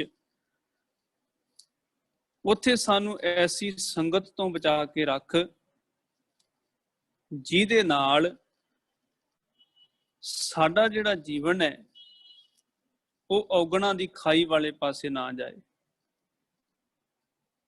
ਅਸੀਂ ਤੇਰੇ ਦਰ ਤੇ ਤੇਰੇ ਰੰਗ ਵਿੱਚ ਰਤੇ ਰਹਿ ਕੇ ਜੀਵਨ ਬਸਰ ਕਰ ਸਕੀਏ। ਸਤਿਗੁਰ ਜੀ ਕਿਰਪਾ ਕਰਨ, ਫਿਰ ਤੋਂ ਸਾਨੂੰ ਸਾਰਿਆਂ ਨੂੰ ਇਹ ਇੱਕ ਬਹੁਤ ਵੱਡੀ ਜ਼ਿੰਮੇਵਾਰੀ ਬਣਦੀ ਹੈ ਜੋ ਵੀਰ ਜਸਵਿੰਦਰ ਸਿੰਘ ਜੀ ਇੰਗਲੈਂਡ ਵਾਲੇ ਜਾਂ ਬਾਕੀ ਸਾਰੀ ਸਮੁੱਚੀ ਟੀਮ ਇਹ ਕੰਮ ਕਰ ਰਹੀ ਹੈ ਕਿ ਬੱਚਿਆਂ ਨੂੰ ਐਜੂਕੇਟ ਕਰਨ ਵਾਸਤੇ ਉਹਨਾਂ ਦੀ ਮਾਇਕ ਸਹਾਇਤਾ ਕੀਤੀ ਜਾਂਦੀ ਹੈ। ਗੁਰੂ ਨਾਨਕ ਮਲਟੀਵਰਸਿਟੀ ਵੱਲੋਂ ਵੀ ਬਹੁਤ ਸੋਹਣੇ ਉਪਰਾਲੇ ਕੀਤੇ ਜਾਂਦੇ ਨੇ ਤਾਂ ਕਿ ਅਸੀਂ ਆਪਣੇ ਵਿਰਸੇ ਨਾਲ ਜੁੜੇ ਰਹਿ ਸਕੀਏ। ਸੋ ਜੇ ਕਿਸੇ ਦਾ ਕੋਈ ਇਹਦੇ ਬਾਬਤ ਸਵਾਲ ਹੋਵੇ ਤੇ ਉਹ ਜ਼ਰੂਰ ਕਰੇ। ਅਰਦਾਸ ਗੁਰੂ ਦੇ ਗਿਆਨ ਨੂੰ ਸੁਰਤ ਨਾਲ ਸ਼ਬਦ ਜੋੜਨਾ, ਇਸ ਅਭਿਆਸ ਨੂੰ ਅਸੀਂ ਹਰ ਰੋਜ਼ ਕਰਦੇ ਰਹਿਣਾ ਤਾਂ ਕਿ ਸਤਿਗੁਰ ਦੇ ਬਚਨ, ਗੁਰੂ ਦਾ ਉਪਦੇਸ਼ ਸਾਡੇ ਹਿਰਦਿਆਂ 'ਚ ਵਸ ਜਾਏ। ਸਾਰੇ ਪ੍ਰੇਮ ਨਾਲ ਫਤਿਹ ਸਾਂਝੀ ਕਰੋ। ਵਾਹਿਗੁਰੂ ਜੀ ਕਾ ਖਾਲਸਾ, ਵਾਹਿਗੁਰੂ ਜੀ ਕੀ ਫਤਿਹ। ਵਾਹਿਗੁਰੂ ਜੀ ਕਾ ਖਾਲਸਾ, ਵਾਹਿਗੁਰੂ ਜੀ ਕੀ ਫਤਿਹ। ਵੀਰ ਬਰਜਿੰਦਰ ਸਿੰਘ ਜੀ ਦਾ ਬਹੁਤ ਬਹੁਤ ਧੰਨਵਾਦ, ਜਿਨ੍ਹਾਂ ਨੇ ਬੜੀਆਂ ਉਦਾਹਰਨਾਂ ਦੇ ਕੇ, ਸਾਖੀਆਂ ਸੁਣਾ ਕੇ, ਇਤਿਹਾਸ ਦੇ ਵਿੱਚੋਂ ਫਰਮਾਨ ਲੈ ਕੇ ਗੁਰਬਾਣੀ ਦੇ ਫਰਮਾਨ ਰਾਹੀਂ ਸਮਝਾਉਣਾ ਕੀਤਾ ਹੈ। ਬਹੁਤ ਬਹੁਤ ਧੰਨਵਾਦ ਜੀ। ਕਿ ਅਸੀਂ ਬੋਲਣ ਤੋਂ ਸ਼ੁਰੂ ਕੀਤਾ ਕਿ ਕਿਹੜੇ ਬੋਲ ਬੋਲੀਏ ਕਿ ਉਸ ਗੁਰੂ ਦੇ ਨਾਲ, ਉਸ ਪਰਮਾਤਮਾ ਦੇ ਨਾਲ ਪਿਆਰ ਪੈ ਜਾਵੇ। ਸੋ ਬਹੁਤ ਬਹੁਤ ਧੰਨਵਾਦ ਜੀ ਐਜੂਕੇਟ ਪੰਜਾਬ ਪ੍ਰੋਜੈਕਟ ਵੱਲੋਂ ਵੀਰ ਜੀਆਂ ਦਾ। ਹੁਣ ਅੰਕਲ ਜੀ ਨੂੰ ਬੇਨਤੀ ਹੈ ਜੀ ਕਿ ਉਹ ਕੁਝ ਸਮਾਂ ਬੱਚਿਆਂ ਨਾਲ ਵਿਚਾਰ ਕਰਨਗੇ ਜੀ। ਸਾਡੇ ਮੁੱਖ ਸੇਵਾਦਾਰ। ਹਾਂ ਜੀ ਵਾਹ, ਖੜੇ ਪੈਰ ਮੈਨੂੰ ਸਮਾਂ ਦੇਤਾ ਜੀ। ਪਿਆਰੇ ਬੱਚਿਓ, ਵਾਹਿਗੁਰੂ ਜੀ ਕਾ ਖਾਲਸਾ, ਵਾਹਿਗੁਰੂ ਜੀ ਕੀ ਫਤਿਹ। ਮੈਨੂੰ ਮਾਫ ਕਰ ਦੇਣਾ, 5.5 ਮਹੀਨੇ ਹੋ ਗਏ ਘਰ ਚ ਲੌਕਡ ਹੈਗਾ ਵਾ। ਕੱਲ ਵੀ ਗੱਲ ਕਰਨ ਦੀ ਕੋਸ਼ਿਸ਼ ਕੀਤੀ ਸੀ ਬੱਚਿਆਂ, ਪਿਆਰੇ ਪਿਆਰੇ ਬੱਚਿਆਂ ਨਾਲ। ਬੱਚਿਓ, ਅੱਜ ਇਹ ਸ਼ਰਾਬ ਦੀ ਗੱਲ ਹੋ ਰਹੀ ਹੈ। ਲਓ, ਮੇਰੇ ਖਿਆਲ ਮੇਰੇ ਬੱਚਿਆਂ ਨੇ ਨਹੀਂ ਸੁਣੀ ਹੋਈ ਤਾਂ ਮੈਂ ਆਪਣੀ ਹੀ ਸੁਣਾ ਦੇਣਾ, ਕਿਉਂਕਿ ਮੇਰਾ ਤਾਂ ਬੇਟੇ ਪ੍ਰਚਾਰਕ ਹੈ ਨਹੀਂ, ਸੰਤ ਬਾਬਾ ਮੈਂ ਹੈ ਨਹੀਂ, ਆਉਂਦਾ ਜਾਂਦਾ ਮੈਨੂੰ ਕੁਛ ਹੈ ਨਹੀਂ। ਹੋ ਮੂਹਰੇ ਕਾਰੇ ਲਾਇਆ, ਮੈਂ ਕੱਲ ਗੱਲ ਕਰ ਰਿਹਾ ਸੀਗਾ। ਪਰ ਬੇਟੇ ਮੇਰੇ ਅੰਦਰ ਤਾਂਘ ਹੈ ਤੁਹਾਡੇ ਵਾਸਤੇ। ਮੈਂ ਇੱਕ ਭੁੱਲਿਆ ਭਟਕਿਆ ਇਨਸਾਨਾਂ ਚੋਂ ਇਨਸਾਨ ਆ। ਤੇ ਜਿਹੜੀ ਅੱਜ ਟੌਪਿਕ ਵੀਰ ਨੇ ਲਿਆ ਬੇਟੇ, ਮੈਂ ਇਸ ਲਈ ਤੁਹਾਡਾ ਮੈਂ ਵਿਸ਼ਵਾਸ ਵਧਾਉਣ ਵਾਸਤੇ ਗੱਲ ਕਰ ਰਿਹਾ, ਕਿਤੇ ਤੁਸੀਂ ਗਲਤੀ ਨਾਲ ਨਾ ਫਸ ਜਾਣਾ। ਬੇਟੇ ਮੈਂ ਵੀ ਫਸ ਗਿਆ ਸੀ ਇਸ ਚੱਕਰ ਵਿੱਚ, ਤੇ ਮੈਂ ਤੁਹਾਡੇ ਪਿੰਡਾਂ 'ਚ ਆ ਕੇ ਜਦੋਂ ਲੈਕਚਰ ਦਿੰਦਾ ਹੁੰਦਾ ਨਾ, ਕਿਉਂਕਿ ਅੱਜ ਕੱਲ੍ਹ ਪਿੰਡਾਂ 'ਚ ਨਸ਼ਾ ਬਹੁਤ ਆ ਗਿਆ।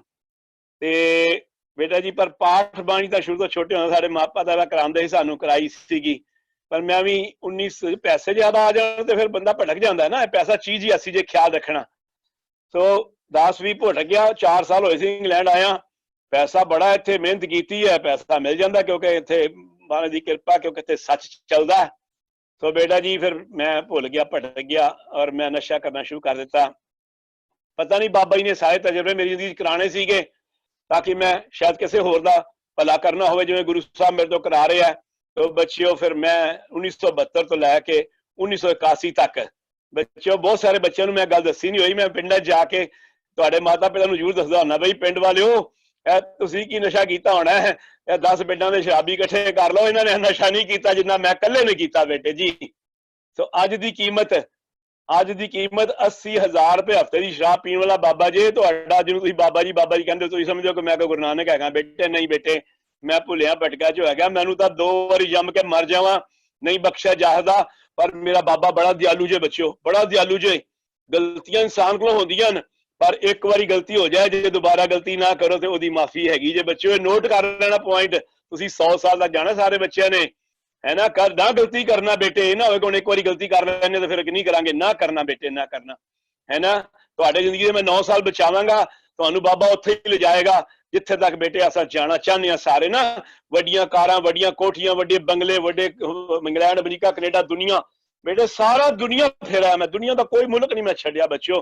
ਕਿੰਨੀ ਗਰੀਬੀ ਚੋਂ ਨਿਕਲਿਆ ਸੀਗਾ, ਪਰ ਗੁਰੂ ਗ੍ਰੰਥ ਸਾਹਿਬ ਦੇ ਪੂਰਨਿਆਂ ਤੇ ਚੱਲਿਆ ਸੀਗਾ, ਜਿਹੜੇ ਪੂਰਨਿਆਂ ਤੇ ਤੁਹਾਨੂੰ ਚਲਾਇਆ ਜਾ ਰਿਹਾ। ਜਿਹੜੇ ਰੋਜ਼ ਨਵੇਂ ਵਧੀਆ ਟੌਪਿਕਸ ਤੁਹਾਨੂੰ ਮਿਲ ਰਹੇ ਆ ਨਾ ਬੱਚਿਓ, ਹੈ ਨਾ। ਕਿੰਨੀਆਂ ਸੋਹਣੀਆਂ ਗੱਲਾਂ ਅੱਜ ਮੈਂ ਦੇਖ ਰਿਹਾ, ਮੈਨੂੰ ਬੜੀ ਖੁਸ਼ੀ ਹੋ ਰਹੀ ਹੈ। ਤੁਹਾਨੂੰ ਇਹ ਛੋਟੀ ਉਮਰ 'ਚ ਇੰਨੀ ਵਧੀਆ ਗੱਲਾਂ ਸਿੱਖਣ ਨੂੰ ਮਿਲ ਗਈਆਂ ਬੇਟੇ। ਮੈਨੂੰ ਤਾਂ 35 ਸਾਲ ਦੀ ਉਮਰ ਜਾ ਕੇ ਸਾਰਾ ਗਿਆਨ ਆਇਆ ਸੀ। ਸੋ 9 ਸਾਲ ਮੈਂ ਇਹਦਾ ਨਾ ਕੀ ਬੇਟੇ ਭੁੱਲਿਆ ਭਟਕਿਆ ਰਿਹਾ। ਤੇ ਮੇਰੀ ਪਤਨੀ ਜੋ ਕਿ ਦਿੱਲੀ ਬੰਗਲਾ ਸਾਹਿਬ ਸਕੂਲ ਦੀ ਪੜ੍ਹੀ ਹੋਈ ਸੀਗੀ, ਔਰ ਬੇਟੇ ਸਾਡੇ ਮਾਤਾ ਪਿਤਾ ਜਦੋਂ ਬੱਚੀਆਂ ਨੂੰ ਘਰੋਂ ਨਾ ਆਨੰਦ ਕਾਰਜ ਵੇਲੇ ਤੋਰਦੇ ਹੁੰਦੇ ਸੀ ਤੇ ਬੱਚੀ ਨੂੰ ਕਹਿੰਦੇ ਹੁੰਦੇ ਸੀ, ਬੇਟੇ ਦੁੱਖ ਆਵੇ ਤਾਂ ਅਰਦਾਸ ਕਰੀ, ਸੁੱਖ ਵੇਲੇ ਸ਼ੁਕਰਾਨਾ ਕਰੀ ਤੇ ਹਰ ਵੇਲੇ ਸਿਮਰਨ ਕਰਨੀ। ਤੇ ਬੇਟੇ ਮੈਂ ਨਸ਼ਾ ਕਰਕੇ ਰਾਤੀ 2-3 ਵਜੇ ਘਰ ਵੜਦਾ ਹੁੰਦਾ ਸੀਗਾ, ਭੁੱਲਿਆ ਹੋਇਆ ਸੀ ਨਾ। ਤੇ ਉਹ ਮੇਰੀ ਪਤਨੀ ਨੇ ਕਦੀ ਮੈਨੂੰ ਨਹੀਂ ਪੁੱਛਿਆ ਤੂੰ ਕਿੱਥੋਂ ਆਇਆ, ਤੂੰ ਕੀ ਕਰਕੇ ਆਇਆ। ਗੁਟਕਾ ਸਾਹਿਬ ਪਕੜ ਕੇ ਬਾਬਾ ਜੀ ਦੇ ਕਮਰੇ ਬੈਠੀ ਹੁੰਦੀ ਸੀ, ਸਾਡੇ ਘਰ ਪ੍ਰਕਾਸ਼ ਸੀ ਮਹਾਰਾਜ ਦਾ। ਔਰ ਬੇਟੇ 3 ਸੁਖਮਨੀ ਸਾਹਿਬ ਪਾਠ, 4 ਸੁਖਮਨੀ ਸਾਹਿਬ ਪਾਠ, 5 ਸੁਖਮਨੀ ਸਾਹਿਬ ਪਾਠ ਕੀਤੇ ਉਸ ਮੇਰੀ ਪਤਨੀ ਨੇ। ਔਰ ਫਿਰ ਕਰਦੀ ਸੀ ਅਰਦਾਸ, ਪਿਰਥੀ ਕਦੇ ਨਾ ਹੋਵਈ ਜਨ ਕੀ ਅਰਦਾਸ। ਮੈਨੂੰ ਨਹੀਂ ਕਦੀ ਪੁੱਛਿਆ ਤੂੰ ਕਿੱਥੋਂ ਆਇਆ, ਤੂੰ ਕੀ ਕਰਕੇ ਆਇਆ, ਮੇਰਾ ਸੇ ਅਰਦਾਸਾਂ ਕਰਦੀ ਸੀਗੀ। ਔਰ ਬੱਚਿਓ ਇਹ ਸੱਚ ਜੇ, ਅੱਖਰ ਗੁਰੂ ਗ੍ਰੰਥ ਸਾਹਿਬ ਲਿਖਿਆ ਸੱਚ ਜੇ, ਜਿਹਦੇ ਨਾਲ ਤੁਹਾਨੂੰ ਜੋੜਿਆ ਜਾ ਰਿਹਾ। ਔਰ ਬਹੁਤ ਪਿਆਰੇ ਬੱਚੇ ਜੁੜ ਗਏ, ਮੇਰੇ ਤੋਂ ਜ਼ਿਆਦਾ ਨੌਲੇਜ ਤੁਹਾਡੇ ਕੋਲ ਹੋ ਚੁੱਕੀ ਹੈ, ਮੈਨੂੰ ਪਤਾ ਹੈ ਇਸ ਵਕਤ। ਸੋ ਬੇਟੇ ਫਿਰ 9 ਸਾਲ ਦੇ ਬਾਅਦ ਬਸ ਕਿਸ ਤਰ੍ਹਾਂ ਮੇਰੀ ਸ਼ਰਾਬ ਛੁੱਟੀ ਹੈ ਮੈਂ ਤੁਹਾਨੂੰ ਦੱਸ ਨਹੀਂ ਸਕਦਾ। ਇਹ ਗੁਰੂ ਦੀ ਕਿਰਪਾ ਹੋਈ, ਕਿਉਂਕਿ ਜਿਹਦੇ ਨਾਲ ਮੈਂ ਸ਼ਰਾਬ ਪੀਣੀ ਸ਼ੁਰੂ ਕੀਤੀ ਸੀਗੀ ਇੱਕ ਵੀਰ ਨਾਲ, ਕਿਉਂਕਿ ਮੇਰੀ ਕਹਾਣੀ ਲੰਬੀ ਹੈ, ਮੈਂ 5 ਮਿੰਟਾਂ ਸਮਾਪਤੀ ਕਰਨਾ ਚਾਹੁੰਦਾ। ਉਹ ਵੀਰ ਮੈਨੂੰ 3 ਸਾਲ ਫਿਰ ਕਹਿੰਦਾ ਰਿਹਾ ਕਿ ਵੀਰੇ ਮੇਰੀ ਛੁਡਾ ਦੇ, ਨਹੀਂ ਛੁੱਟੀ। ਉਹ 3 ਸਾਲ ਬਾਅਦ ਮਰ ਗਿਆ ਬੇਟੇ। ਸਵਾਲ ਪੈਦਾ ਹੋ ਜਾਂਦਾ ਮੈਂ ਕਿਉਂ ਨਹੀਂ ਮਰਿਆ, ਉਹ ਕਿਉਂ ਮਰ ਗਿਆ, ਕਿਉਂਕਿ ਉਹਦੇ ਤੇ ਮੇਰੇ ਕਰਮ ਇੱਕੋ ਜਿਹੇ ਸੀਗੇ ਬੇਟੇ। ਤੇ ਉਹ ਪਿੱਛੇ ਕੀ ਸ਼ਕਤੀ ਸੀਗੀ, ਇਹ ਗੁਰਬਾਣੀ ਦੀ ਸ਼ਕਤੀ ਸੀ। ਮੇਰੀ ਪਤਨੀ ਨੇ 9 ਸਾਲ ਅਰਦਾਸਾਂ ਕੀਤੀਆਂ ਔਰ ਗੁਰੂ ਨੇ ਮੇਰੇ ਲਈ ਬਿੱਧ ਬਣਾਈ, ਮੇਰੀ ਅਰਦਾਸ ਮੰਨੀ ਗਈ। ਮੇਰੇ ਘਰ ਭਾਈ ਜੀਵਨ ਸਿੰਘ ਜੀ ਆਏ ਸੀ ਬੱਚਿਓ, ਇਹ ਯਾਦ ਰੱਖਣਾ। ਮੈਂ ਤੁਹਾਨੂੰ ਭਾਈ ਜੀਵਨ ਸਿੰਘ ਜੀ ਬਾਰੇ ਜ਼ਰੂਰ ਦੱਸਾਂਗਾ ਕਿਸੇ ਦਿਨ। ਅੱਜ ਨਹੀਂ ਹੈ ਸੰਸਾਰ 'ਚ, 6 ਸਾਲ ਹੋ ਗਏ ਚਲੇ ਗਏ, 25 ਸਾਲ ਮੈਨੂੰ ਸੰਗਤ ਮਿਲੀ ਤੇ ਅੱਜ ਮੈਂ 100 ਤੋਂ ਵੱਧ ਵੀਰਾਂ ਦੀ ਸ਼ਰਾਬ ਛੁਡਾ ਚੁੱਕਾ ਤੁਹਾਡੇ ਪਿੰਡਾਂ 'ਚ। ਤੇ ਬੇਟਾ ਜੀ ਇਹ ਗੁਰੂ ਸਾਹਿਬ ਦੀ ਕਿਰਪਾ ਜੇ। ਉਹ ਭਾਈ ਜੀਵਨ ਸਿੰਘ ਜੀ ਮੇਰੇ ਘਰ ਆਏ ਸੀ, ਚਰਨ ਹੀ ਪਏ ਸੀ ਤੇ ਉਸ ਦਿਨ ਦਾ ਮੇਰਾ ਨਸ਼ਾ ਗਿਆ। 1981 ਤੋਂ ਲੈ ਕੇ ਅੱਜ 39 ਸਾਲ ਹੋ ਗਏ ਬੱਚਿਓ ਇਹ ਨਸ਼ਾ ਕੀਤਾ ਹੋਇਆ। ਮੈਂ ਜਦੋਂ ਬੋਲਣ ਲੱਗ ਪੈਣਾ ਨਾ ਮੈਂ ਚੁੱਪ ਹੀ ਨਹੀਂ ਕਰਦਾ। ਅਸਲੀ ਨਸ਼ਾ ਜਿਹੜਾ ਉਤਰਦਾ ਵੀ ਨਹੀਂ, ਪੈਸੇ ਵੀ ਲੱਗਦੇ ਤੇ ਸਿਹਤ ਵੀ ਖਰਾਬ ਨਹੀਂ ਹੁੰਦੀ। ਤੇ ਅੱਜ ਘੱਟੋ ਘੱਟ 100 ਤੋਂ ਵੱਧ ਵੀਰਾਂ ਦੇ ਮੈਂ ਨਸ਼ੇ ਉਤਰਾ ਚੁੱਕਾ ਵਾਂ। ਬਈ ਪੀਣੀ ਤੇ ਆ ਪੀਓ ਜਿਹੜੀ ਉਤਰਦੀ ਵੀ ਨਹੀਂ, ਪੈਸੇ ਵੀ ਨਹੀਂ ਖਰਾਬ ਹੁੰਦੇ। ਨਸ਼ਾ ਇਹ ਬੇਟੇ ਬੜੀ ਮਾੜੀ ਚੀਜ਼ ਜੇ, ਕਦੀ ਨਾ ਗਲਤੀ 'ਚ ਫਸ ਜਾਣਾ। ਤਾਂ ਮੈਨੂੰ ਬੜੀ ਖੁਸ਼ੀ ਹੋ ਰਹੀ ਹੈ। ਸੋ ਬੇਟੇ ਮੈਂ ਅੱਜ ਕਿਹੜੀ ਦੁਨੀਆ ਦੀ ਸ਼ਰਾਬ ਮੈਂ ਨਹੀਂ ਪੀਸਦਾ ਦੱਸੋ ਮੈਨੂੰ ਤੁਸੀਂ, ਪਰ ਗੁਰੂ ਦੀ ਕਿਰਪਾ ਮੇਰੇ ਤੇ ਹੋ ਗਈ। ਗਿਆਨ ਅੰਜਨ ਗੁਰਦੀਆ ਅਗਿਆਨ ਦੇਰ ਬਿਨਾਸ਼, ਅਸਲੀ ਨਸ਼ਾ ਕਰਨਾ ਹੈ ਆਪਾਂ। ਸੋ ਗੁਰੂ ਸਾਹਿਬ ਦੀ ਬਾਣੀ ਪੜ੍ਹੀ ਦੀ ਹੈ, ਉਹ ਨਸ਼ਾ ਹੈ ਉਤਰਦਾ ਹੀ ਨਹੀਂ ਬੇਟੇ, ਉਤਰਦਾ ਹੀ ਨਹੀਂ। ਸੋ ਇਸ ਤਰ੍ਹਾਂ ਹੀ ਬੇਟੇ ਮੈਂ ਬਹੁਤ ਜ਼ਿੰਦਗੀ ਦੇ ਤਜਰਬੇ ਮੇਰੇ ਕੋਲ ਹੈਗੇ ਆ। ਮੈਨੂੰ 4 ਅਕਤੂਬਰ ਮਿਲਿਆ ਤੁਹਾਡੇ ਵਾਸਤੇ। 4 ਅਕਤੂਬਰ ਮੈਂ ਕੋਸ਼ਿਸ਼ ਕਰਕੇ ਹੋਰ ਤੁਹਾਨੂੰ ਨਵੇਂ ਆਪਣੇ ਤਜਰਬੇ ਦੱਸਾਂਗਾ। ਮੇਰੇ ਕੋਲ ਐਕਸਪੀਰੀਅੰਸ ਹੈ। ਤੁਹਾਨੂੰ ਜੋ ਟੌਪਿਕ ਦੱਸਿਆ ਜਾ ਰਿਹਾ ਬੇਟੇ ਮੇਰੇ ਨਾਲ ਵਾਪਰਿਆ, ਮੇਰੀ ਜ਼ਿੰਦਗੀ 'ਚ ਮੇਰੇ ਨਾਲ ਇਹ ਹੈਪਨਿੰਗ ਹੋਈ ਹੈ ਤੇ ਮੈਂ ਤੁਹਾਨੂੰ ਉਹ ਦੱਸਾਂਗਾ। ਮੈਂ ਇੱਕ ਰੋਲ ਮਾਡਲ ਹਾਂ ਤੁਹਾਡੇ ਲਈ, ਸੱਚਾ ਸੁੱਚਾ ਰੋਲ ਮਾਡਲ। ਗੁਰੂ ਮਹਾਰਾਜ ਨੂੰ ਹਾਜ਼ਰ ਨਾਲ ਸਮਝ ਕੇ 10 ਗੱਲਾਂ ਦੱਸਦਾ ਬੇਟੇ। ਸੋ ਆਓ ਆਪਾਂ ਰਲ ਕੇ ਪਤਾ ਕੀ ਕਰਨਾ, ਮੈਂ ਤੁਹਾਨੂੰ ਕੀ ਚਾਹਨਾ ਵਾ ਬੇਟੇ। ਅੱਜ ਸਮੇਂ ਦੀ ਪੜ੍ਹਾਈ ਦੀ ਬੜੀ ਲੋੜ ਹੈ, ਤੁਸੀਂ ਵਾਧੂ ਪੜ੍ਹਾਈਆਂ ਕਰੋ। ਹੁਣ ਤੁਹਾਡੀ ਉਮਰ ਪੜ੍ਹਾਈ ਦੀ ਆ, ਪੜ੍ਹਾਈ ਲਈ ਤੁਹਾਡੇ ਲਈ ਪੈਸੇ ਪਏ ਆ, ਜਿੰਨੇ ਕਹੋਗੇ ਮੈਂ ਦਿਆਂਗਾ। ਸੱਚ ਬੋਲਣਾ। ਗੁਰੂ ਗ੍ਰੰਥ ਸਾਹਿਬ ਪੜ੍ਹੋਗੇ ਉਹਦੇ ਚ ਹਰ ਅੰਗ ਦੇ ਉੱਤੇ ਲਿਖਿਆ 10-10 ਵਾਰੀ ਕਈ ਜਗ੍ਹਾ ਲਿਖਿਆ ਕਿ ਸੱਚ ਬੋਲਣਾ ਹੈ। ਸੱਚ ਬੋਲੋ ਬੇਟੇ, ਭਾਵੇਂ ਨੁਕਸਾਨ ਵੀ ਹੁੰਦਾ ਹੈ, ਹੋ ਜਾਣ ਦੇਣਾ ਨੁਕਸਾਨ, ਪਰ ਤੁਹਾਡਾ ਨੁਕਸਾਨ ਨਹੀਂ ਹੋਣ ਦੇਗਾ ਪਰਮਾਤਮਾ ਜਦੋਂ ਤੁਸੀਂ ਸੱਚ ਬੋਲੋਗੇ। ਤੇ ਅੱਜ ਬੇਟੇ ਮਾਇਆ ਪਿੱਛੇ ਪਿੱਛੇ ਆ ਰਹੀ ਹੈ, ਸਾਨੂੰ ਪੈਸੇ ਚਾਹੀਦੇ ਆ, ਪੈਸੇ ਬਿਨਾਂ ਗੱਲ ਨਹੀਂ ਹੋ ਸਕਦੀ ਨਾ। ਪੈਸਾ ਪਿੱਛੇ ਪਿੱਛੇ ਆ ਰਿਹਾ ਕਿਉਂਕਿ ਬਾਣੀ ਸੱਚ ਹੈ, ਖਾਵੋ ਖਰਚੋ ਰਲ ਮਿਲ ਭਾਈ, ਟੋਟ ਨਾ ਆਓ ਵੱਧੋ ਜਾਈ। ਇਹ ਤਾਂ ਵੱਧਦੀ ਜਾ ਰਹੀ ਹੈ। ਮੈਂ ਤਾਂ ਰੋਜ਼ ਅਰਦਾਸ ਕਰਦਾ ਕਿ ਬਾਬਾ ਜੀ ਇਹ ਸਾਰੇ ਮਾਇਆ ਜਿੰਨੀ ਹੈ ਇਹ ਬੱਚਿਆਂ ਤੇ ਲਵਾ ਦੇਣਾ ਮੇਰੀ, ਤੇ ਬੱਚਿਆਂ ਨੂੰ ਪੜ੍ਹਾਈਆਂ ਕਰਾਉਣੀਆਂ ਤੇ ਪਰਮਾਤਮਾ ਨਾਲ ਜੋੜਨਾ ਹੈ, ਕਿਉਂਕਿ ਇਹਨਾਂ ਦੇ ਮਾਤਾ ਪਿਤਾ ਭੁੱਲ ਗਏ, ਪਰਮਾਤਮਾ ਨਾਲ ਬੱਚਿਆਂ ਨੂੰ ਨਹੀਂ ਜੋੜਿਆ। ਤੇ ਆਪਾਂ ਸੱਚ ਕਰਕੇ ਪਰਮਾਤਮਾ ਨਾਲ ਜੋੜਨਾ ਹੈ। ਸੋ ਜਿਹੜਾ ਟਾਪਿਕ ਸੀ ਅੱਜ, ਉਸ ਟਾਪਿਕ ਉੱਤੇ ਮੈਂ ਬੇਟੇ ਆਪਣੀ ਸੱਚੀ ਕਹਾਣੀ ਤੁਹਾਨੂੰ ਸੁਣਾ ਦਿੱਤੀ ਜੇ। ਤੇ ਅੱਜ ਮਹਾਰਾਜ ਦੀ ਕਿਰਪਾ ਹੈ ਤੇ ਮੈਂ ਅੱਜ ਬੇਟੇ ਇਸ ਪੂਰੇ ਤੇ ਆਪ ਵੀ ਚੱਲਣ ਦੀ ਕੋਸ਼ਿਸ਼ ਕਰ ਰਿਹਾ, ਜਿਹੜੇ ਪੂਰੇ ਤੁਹਾਨੂੰ ਚਲਾਣਾ ਚਾਹਨਾ। ਬੀਬੇ ਬੱਚਿਓ ਤੁਸੀਂ ਬੇਟੇ, ਤੁਸੀਂ ਬੀਬੇ ਬੱਚਿਓ ਤੁਸੀਂ ਵੀ ਕੋਸ਼ਿਸ਼ ਕਰੋ, ਆਪ ਪਿਆਰ ਨਾਲ ਸਮਝਾਈਏ ਕਿਸੇ ਨੂੰ, ਹੈ ਨਾ। ਗੁਰੂ ਗੋਬਿੰਦ ਸਿੰਘ ਨੇ 4 ਲਾਲ ਕਿਉਂ ਵਾਰੇ ਸੀਗੇ? ਸਾਡੇ ਲਈ ਵਾਰੇ ਸੀ ਨਾ, ਕਿ ਭਾਈ ਸਭ ਸਿੱਖਣ ਕੋ ਹੁਕਮ ਹੈ ਗੁਰੂ ਮਾਨਿਓ ਗ੍ਰੰਥ। ਇਹ ਸਾਰੇ ਸਿੱਖਾਂ ਵਾਲਿਆਂ ਵਾਸਤੇ, ਸਿੱਖਣ ਵਾਲਿਆਂ ਵਾਸਤੇ, ਖਾਲੀ ਸਰਦਾਰਾਂ ਵਾਸਤੇ ਨਹੀਂ ਬੇਟੇ। ਸਿੱਖਣ ਵਾਲਾ ਕੌਣ ਹੁੰਦਾ ਹੈ? ਜਿਹੜਾ ਦੁਨੀਆ 'ਚ ਆਉਂਦਾ, ਜਨਮ ਲੈਂਦਾ, ਅਖੀਰੇ ਦਮ ਤੱਕ ਸਿੱਖਦਾ ਰਹਿੰਦਾ, ਭਾਵੇਂ ਹਿੰਦੂ ਹੈ, ਭਾਵੇਂ ਮੁਸਲਮਾਨ ਹੈ, ਭਾਵੇਂ ਸਿੱਖ ਹੈ, ਭਾਵੇਂ ਈਸਾਈ ਹੈ। ਇਹ ਗੁਰੂ ਗ੍ਰੰਥ ਸਾਹਿਬ ਦਾ ਸਾਂਝਾ ਗ੍ਰੰਥ ਹੈ। ਇਹਨੂੰ ਪੜ੍ਹੋ, ਵਿਚਾਰ ਕੇ ਪੜ੍ਹੋ ਔਰ ਫਿਰ ਗੁਰੂ ਦਾ ਕਹਿਣਾ ਮੰਨੋ। ਬਸ ਇੰਨੀ ਜੀ ਗੱਲ ਜੇ। ਗੁਰੂ ਗ੍ਰੰਥ ਸਾਹਿਬ ਵਿੱਚ ਕੁਝ ਗੱਲਾਂ ਲਿਖੀਆਂ ਬੱਚਿਓ ਨਾ ਕਰਨਾ, ਤੇ ਕੁਝ ਗੱਲਾਂ ਲਿਖੀਆਂ ਕਰ ਲਿਆ ਕਰਨਾ, ਇੰਨੀ ਜੀ ਗੱਲ ਜੇ ਸਾਰੀ। ਤੇ ਮੈਂ ਫਿਰ ਮੰਨੀਆਂ ਗੱਲਾਂ ਤੇ ਫਿਰ ਥੋੜਾ ਮੰਗਿਆ ਤੇ ਬਹੁਤਾ ਮਿਲਿਆ, ਤੇ ਤੁਹਾਡੇ ਸਾਹਮਣੇ ਖੜਾ ਵਾਂ, ਦੇਂਦਾ ਦੇ ਲੈਂਦੇ ਥੱਕ ਪਾਏ। ਤੁਹਾਨੂੰ ਦੱਸਿਆ ਮੈਂ 2 ਲੱਖ ਰੁਪਈਆ ਰੋਜ਼ ਦਾ ਕਮਾ ਸਕਦਾ ਸੀ, 2006 ਤੋਂ ਛੱਡ ਦਿੱਤਾ। ਨਹੀਂ ਬਾਬਾ ਜੀ ਕੱਲ ਮਰ ਜਾਵਾਂ, ਮਹੀਨੇ ਬਾਅਦ ਮਰ ਜਾਵਾਂ, ਨਾਲ ਤਾਂ ਸੂਈ ਜਾਣੀ ਕੋਈ ਨਹੀਂ। ਹੁਣ ਕਾਫੀ ਉਮਰ ਹੋ ਗਈ ਮੇਰੀ, ਜਾਣਾ ਸਾਰਿਆਂ ਸੰਸਾਰ ਛੱਡ ਕੇ। ਸੋ ਬੱਚਿਓ, ਇਹ ਫਿਰ ਬਾਬਾ ਜੀ ਦਾ ਸ਼ੁਕਰਾਨਾ ਕਰਨ ਵਾਸਤੇ ਅੱਜ ਮੈਨੂੰ ਬੜਾ ਆਨੰਦ ਆਉਂਦਾ ਹੈ ਜਦੋਂ ਮੇਰੀਆਂ ਭੈਣਾਂ ਬੱਚੀਆਂ, ਜਸਪ੍ਰੀਤ ਕੌਰ ਭੈਣ ਜੀ, ਮੇਰੇ ਸੁਰਿੰਦਰ ਕੌਰ ਭੈਣ, ਬੜੀ ਵਧੀਆ ਟੀਮ ਹੈ, ਸਾਰੇ ਮੇਰੇ ਵੀਰ ਜਿੰਨੇ ਵੀ ਸੇਵਾ ਕਰ ਰਹੇ ਆ, ਇਹਨਾਂ ਦੇ ਬਿਨਾਂ ਮੈਂ ਕੁਛ ਨਹੀਂ ਆ ਬੱਚਿਓ। ਸੋ ਇਹ ਟੀਮ ਬੜੀ ਬਾਬਾ ਜੀ ਨੇ, ਕਿਉਂਕਿ ਵੀਰ ਜੀ ਦਾ ਹੱਥ ਹੈ ਬੇਟੇ, ਬਾਬਾ ਜੀ ਦਾ ਹੱਥ ਹੈ। ਵੀਰ ਜੀ ਵੀ ਬਾਬੇ ਦੇ ਰੂਪ ਵਿੱਚ ਆਏ ਸੀ, ਭਾਈ ਜਸਵੀਰ ਸਿੰਘ ਖਾਲਸਾ ਖੰਨੇ ਵਾਲੇ। ਇਸ ਵੀਰ ਨੂੰ ਮੇਰੀ ਉਮਰ ਲੱਗ ਜਾ। ਮੈਨੂੰ ਤਾਂ ਡਾਕਟਰਾਂ ਨੇ ਕਿਹਾ ਸੀ ਅੱਜ ਤੋਂ 2006 ਚ ਕਿ ਮੈਂ ਤਾਂ 30 ਦਿਨਾਂ ਬਾਅਦ ਮਰ ਜਾਣਾ। ਇਹ ਤੁਹਾਨੂੰ ਬਹੁਤ ਸਾਰੇ ਬੱਚਿਆਂ ਨੇ ਦੱਸਿਆ, ਪਰ ਮੈਂ ਤਾਂ ਅੱਜ ਤੱਕ ਮਰਿਆ ਨਹੀਂ, ਕਿਉਂਕਿ ਦੁੱਖ ਰੋਗ ਸੰਤਾਪ ਉਤਰੇ, ਸੁਣੀ ਸੱਚੀ ਬਾਣੀ। ਸੋ ਮੇਰੇ ਕੋਲ ਪਤਾ ਹੈ ਤੁਹਾਡਾ ਸਮਾਂ ਬਹੁਤਾ ਨਹੀਂ ਹੋਰ ਲੈਣਾ, ਤੇ ਸਮਾਂ ਸਮਾਪਤ ਹੋ ਰਿਹਾ ਹੈ। ਤੇ 4 ਅਕਤੂਬਰ ਨੂੰ ਤੁਹਾਡੇ ਖੁੱਲ ਕੇ ਦਰਸ਼ਨ ਕਰਾਂਗੇ, ਪਰ ਵਿੱਚ ਕਦੀ ਕਦੀ ਮੈਨੂੰ ਦੇਸਾਂ ਦੇ ਲੈਂਦੇ ਆ। ਮੈਂ ਕਦੀ ਆਪਣਾ ਤੁਹਾਨੂੰ ਤਜਰਬਾ ਸੁਣਾਵਾਂਗਾ ਤਾਂ ਕਿ ਤੁਹਾਨੂੰ ਇੰਨਾ ਸਟਰੋਂਗ ਕਰਨਾ ਹੈ ਕਿ ਬੇਟੇ ਅਸੀਂ ਆਉਣ ਵਾਲੀ ਪਨੀਰੀ ਸੰਭਾਲਣੀ ਹੈ, ਤੁਸੀਂ ਪਨੀਰੀ ਹੈਗੇ ਹੋ, ਤਾਂ ਕਿ ਪੜ੍ਹਾਈਆਂ ਲਿਖੀਆਂ ਕਰਕੇ ਗੁਰੂ ਨਾਲ ਜੁੜੇ ਹੋਗੇ ਨਾ। ਵਿੱਚ ਕਰਤਾ ਪੁਰਖ ਖਲੋਵਾ, ਵਾਲ ਨਾ ਵਿੰਗਾ ਹੋਵਾ। ਇਹ ਵਾਲ ਵੀ ਤੁਹਾਡਾ ਵਿੰਗਾ ਨਹੀਂ ਹੋਏਗਾ ਜੇ ਅਸੀਂ ਸੱਚ ਤੇ ਚੱਲਦੇ ਹੋਵਾਂਗੇ। ਇਹ ਮੇਰੇ ਕੋਲ ਤਜਰਬੇ ਹੈਗੇ ਆ, ਕਦੀ ਪੁੱਛਣੇ ਹੋਣ ਤੇ ਪੁੱਛ ਲੈਣਾ ਮੈਨੂੰ, ਆਪਣੇ ਉਹਦੇ 'ਚ ਲਿਖ ਦੇ ਭੇਜ ਦਿਓ ਕੀ ਕਹਿੰਦੇ ਆ, ਹੈ ਨਾ, ਫੀਡਬੈਕ 'ਚ, ਤੇ ਆਪਾਂ ਤੁਹਾਡੇ ਜਵਾਬ ਦੇਵਾਂਗੇ। ਦੀਦੀ ਤੁਹਾਡੇ ਜਵਾਬ ਦੇਗੀ ਤਾਂ ਮੈਂ ਫਤਿਹ ਬੁਲਾਣਾ ਵਾ, ਤਾਂ ਕਿ ਤੁਸੀਂ ਹੁਣ 5-7 ਮਿੰਟ ਜਿਹੜੇ ਰਹਿ ਗਏ ਤੁਹਾਡੇ, ਤੁਸੀਂ ਦੀਦੀ ਨਾਲ ਗੱਲਾਂ ਕਰੋ, ਆਪਣੇ ਵਿਚਾਰ ਦੱਸੋ ਜਾਂ ਆਪਣੇ ਸਵਾਲ ਪੁੱਛੋ। ਵਾਹਿਗੁਰੂ ਜੀ ਕਾ ਖਾਲਸਾ, ਵਾਹਿਗੁਰੂ ਜੀ ਕੀ ਫਤਿਹ। ਵਾਹਿਗੁਰੂ ਜੀ ਕੀ ਫਤਿਹ। ਬੋਲੇ ਸੋ ਨਿਹਾਲ। ਸਤਿ ਸ਼੍ਰੀ ਅਕਾਲ। ਸ੍ਰੀ ਅਕਾਲ। ਜਿਵੇਂ ਵੀਰ ਜੀਆਂ ਨੇ ਪਹਿਲਾਂ ਸਮਝਾਇਆ, ਇਤਿਹਾਸ ਦੇ ਵਿੱਚੋਂ ਭਾਈ ਜੈ ਸਿੰਘ ਜੀ ਤੇ ਮਲੂਕਾ ਚੌਧਰੀ ਦੀ ਸਾਖੀ ਸੁਣਾਈ, ਤੇ ਇਸੇ ਤਰ੍ਹਾਂ ਹੁਣ ਬਾਣੀਆਂ, ਕਹਾਣੀਆਂ, ਪੁੱਤ ਸਪੁੱਤ ਕਰੇਣ, ਭਾਈ ਸਾਹਿਬ ਨੇ ਸਾਨੂੰ ਆਪਣੇ ਨਾਲ ਹੱਡ ਬੀਤੀ ਸੁਣਾਈ ਆ। ਸੋ ਬਹੁਤ ਬਹੁਤ ਧੰਨਵਾਦ ਜੀ, ਕਿਉਂਕਿ ਜਦੋਂ ਸਾਡੇ ਸਾਹਮਣੇ ਰੋਲ ਮਾਡਲ ਹੁੰਦਾ ਤੇ ਫਿਰ ਸਾਡੇ ਤੇ ਜ਼ਿਆਦਾ ਅਸਰ ਹੁੰਦਾ, ਸਾਨੂੰ ਸਾਰਿਆਂ ਨੂੰ ਸਿੱਖਿਆ ਮਿਲਦੀ। ਅੱਜ ਬੱਚਿਓ ਇਹੀ ਪ੍ਰੇਰਨਾ, ਇਹੀ ਸਿੱਖਿਆ ਲੈਣੀ ਹੈ ਕਿ ਅੱਜ ਸਾਡੇ ਰਿਸ਼ਤੇਦਾਰੀ ਦੇ ਵਿੱਚ, ਸਾਡੇ ਪਰਿਵਾਰ ਦੇ ਵਿੱਚ ਜੇ ਕੋਈ ਵੀ ਨਸ਼ਾ ਕਰਦਾ ਹੈ, ਕੋਈ ਵੀ ਸ਼ਰਾਬ ਪੀਂਦਾ ਹੈ, ਤਾਂ ਅਸੀਂ ਉਸ ਨੂੰ ਇਹ ਸੱਚੀਆਂ ਸਟੋਰੀਆਂ ਸੁਣਾ ਕੇ, ਸੱਚੀਆਂ ਇਤਿਹਾਸ ਦੇ ਵਿੱਚੋਂ ਸੁਣਾ ਕੇ, ਇਹ ਹੱਡ ਬੀਤੀ ਸੁਣਾ ਕੇ ਅਸੀਂ ਉਹਨਾਂ ਨੂੰ ਰੋਕਣਾ ਹੈ, ਉਸ ਪਾਸੇ ਤੋਂ ਹਟਾ ਕੇ। ਇਹ ਵੀ ਬਹੁਤ ਵੱਡਾ ਪੁੰਨ ਹੈ। ਜਿਵੇਂ ਅੰਕਲ ਜੀ ਨੇ ਕਿਹਾ ਕਿ 100 ਤੋਂ ਵੱਧ ਜਣਿਆਂ ਦੀ ਸ਼ਰਾਬ ਹੈ ਜਿਹੜੀ ਉਹ ਛੁਡਾ ਚੁੱਕੇ ਨੇ, ਤੇ ਤੁਸੀਂ ਵੀ ਉਪਰਾਲਾ ਕਰਨਾ ਹੈ। ਤੇ ਸਾਡੇ ਕੋਈ ਰਿਸ਼ਤੇਦਾਰੀ ਦੇ ਵਿੱਚ, ਆਂਢ-ਗੁਆਂਢ ਪਰਿਵਾਰ ਦੇ ਵਿੱਚ ਕੋਈ ਇਸ ਤਰ੍ਹਾਂ ਦਾ ਨਸ਼ਾ ਕਰਦਾ ਤਾਂ ਉਸ ਨੂੰ ਇਹ ਜ਼ਰੂਰ ਸੁਣਾਉਣਾ ਹੈ, ਦੱਸਣਾ ਹੈ। ਅੱਜ ਦਾ ਇਹ YouTube ਤੇ ਲਿੰਕ ਪਾਇਆ ਜਾਂਦਾ ਹੁੰਦਾ ਹੈ ਆਪਣੇ ਕੈਂਪ ਦਾ, ਤਾਂ ਇਸ ਕੈਂਪ ਦੇ ਵਿੱਚੋਂ ਤੁਸੀਂ ਉਹਨਾਂ ਨੂੰ ਜ਼ਰੂਰ ਸਾਂਝਾ ਕਰਨਾ ਇਹ, ਤਾਂ ਕਿ ਸੁਣ ਕੇ ਹੀ ਬਹੁਤ ਜਿਹੜਾ ਅਸਰ ਹੁੰਦਾ, ਕਿਉਂਕਿ ਸੱਚੀ ਕਹਾਣੀ, ਸੱਚੀ ਸਟੋਰੀ ਜੋ ਸਾਡੇ ਸਾਹਮਣੇ ਕੋਈ ਰੋਲ ਮਾਡਲ ਬਣ ਕੇ ਦੱਸਦਾ ਹੁੰਦਾ ਤੇ ਫਿਰ ਉਸ ਦਾ ਅਸਰ ਹੋਣਾ ਲਾਜ਼ਮੀ ਹੈ, ਜ਼ਰੂਰੀ ਹੈ। ਸੋ ਵੀਰ ਜੀਆਂ ਦਾ ਵੀ ਬਹੁਤ ਬਹੁਤ ਧੰਨਵਾਦ ਐਜੂਕੇਟ ਪੰਜਾਬ ਪ੍ਰੋਜੈਕਟ ਵੱਲੋਂ, ਤੇ ਨਾਲ ਸਰਬਜੀਤ ਵੀਰ ਜੀ, ਬਲਜਿੰਦਰ ਸਿੰਘ ਵੀਰ ਜੀ, ਉਹਨਾਂ ਦਾ ਬਹੁਤ ਬਹੁਤ ਧੰਨਵਾਦ ਜਿਨ੍ਹਾਂ ਨੇ ਸਾਨੂੰ ਵੀਰ ਗੁਰਜਿੰਦਰ ਸਿੰਘ ਜੀ ਦੇ ਦਰਸ਼ਨ ਕਰਵਾਏ ਆ, ਉਹਨਾਂ ਦੇ ਵਿਚਾਰ ਸੁਣਨ ਨੂੰ ਸਾਨੂੰ ਮਿਲੇ ਆ। ਸੋ ਉਹਨਾਂ ਦਾ ਬਹੁਤ ਬਹੁਤ ਧੰਨਵਾਦ ਜੀ। ਸਾਰਿਆਂ ਦਾ ਬਹੁਤ ਬਹੁਤ ਧੰਨਵਾਦ। ਜਿੰਨੀ ਦੇਰ ਤੱਕ ਬੱਚੇ ਅਟੈਂਡੈਂਸ ਲਗਾਉਂਦੇ ਆ, ਆਪਾਂ ਇੱਕ ਅੱਧਾ ਹੈਂਡ ਰੇਜ਼ ਲਵਾਂਗੇ ਕਿਉਂਕਿ ਟਾਈਮ ਕਾਫੀ ਹੋ ਗਿਆ ਜੀ। ਹੈਂਡ ਰੇਜ਼ ਵਾਹਿਗੁਰੂ ਜੀ ਕਾ ਖਾਲਸਾ ਵਾਹਿਗੁਰੂ ਜੀ ਕੀ ਫਤਿਹ। ਖਾਲਸਾ ਵਾਹਿਗੁਰੂ ਜੀ ਕੀ ਫਤਿਹ ਜੀ। ਮੈਂ ਅੰਕਲ ਜੀ ਦਾ ਬਹੁਤ ਬਹੁਤ ਧੰਨਵਾਦ ਕਰਨਾ ਚਾਹਾਂਗੀ ਜੋ ਸਾਡੇ ਲਈ ਇੰਨੀ ਮਿਹਨਤ ਕਰ ਰਹੇ ਹਨ। ਉਹਨਾਂ ਨੇ ਸਾਨੂੰ ਬਹੁਤ ਵਧੀਆ ਸਮਝਾਇਆ ਕਿ ਹਮੇਸ਼ਾ ਸੱਚ ਬੋਲੋ।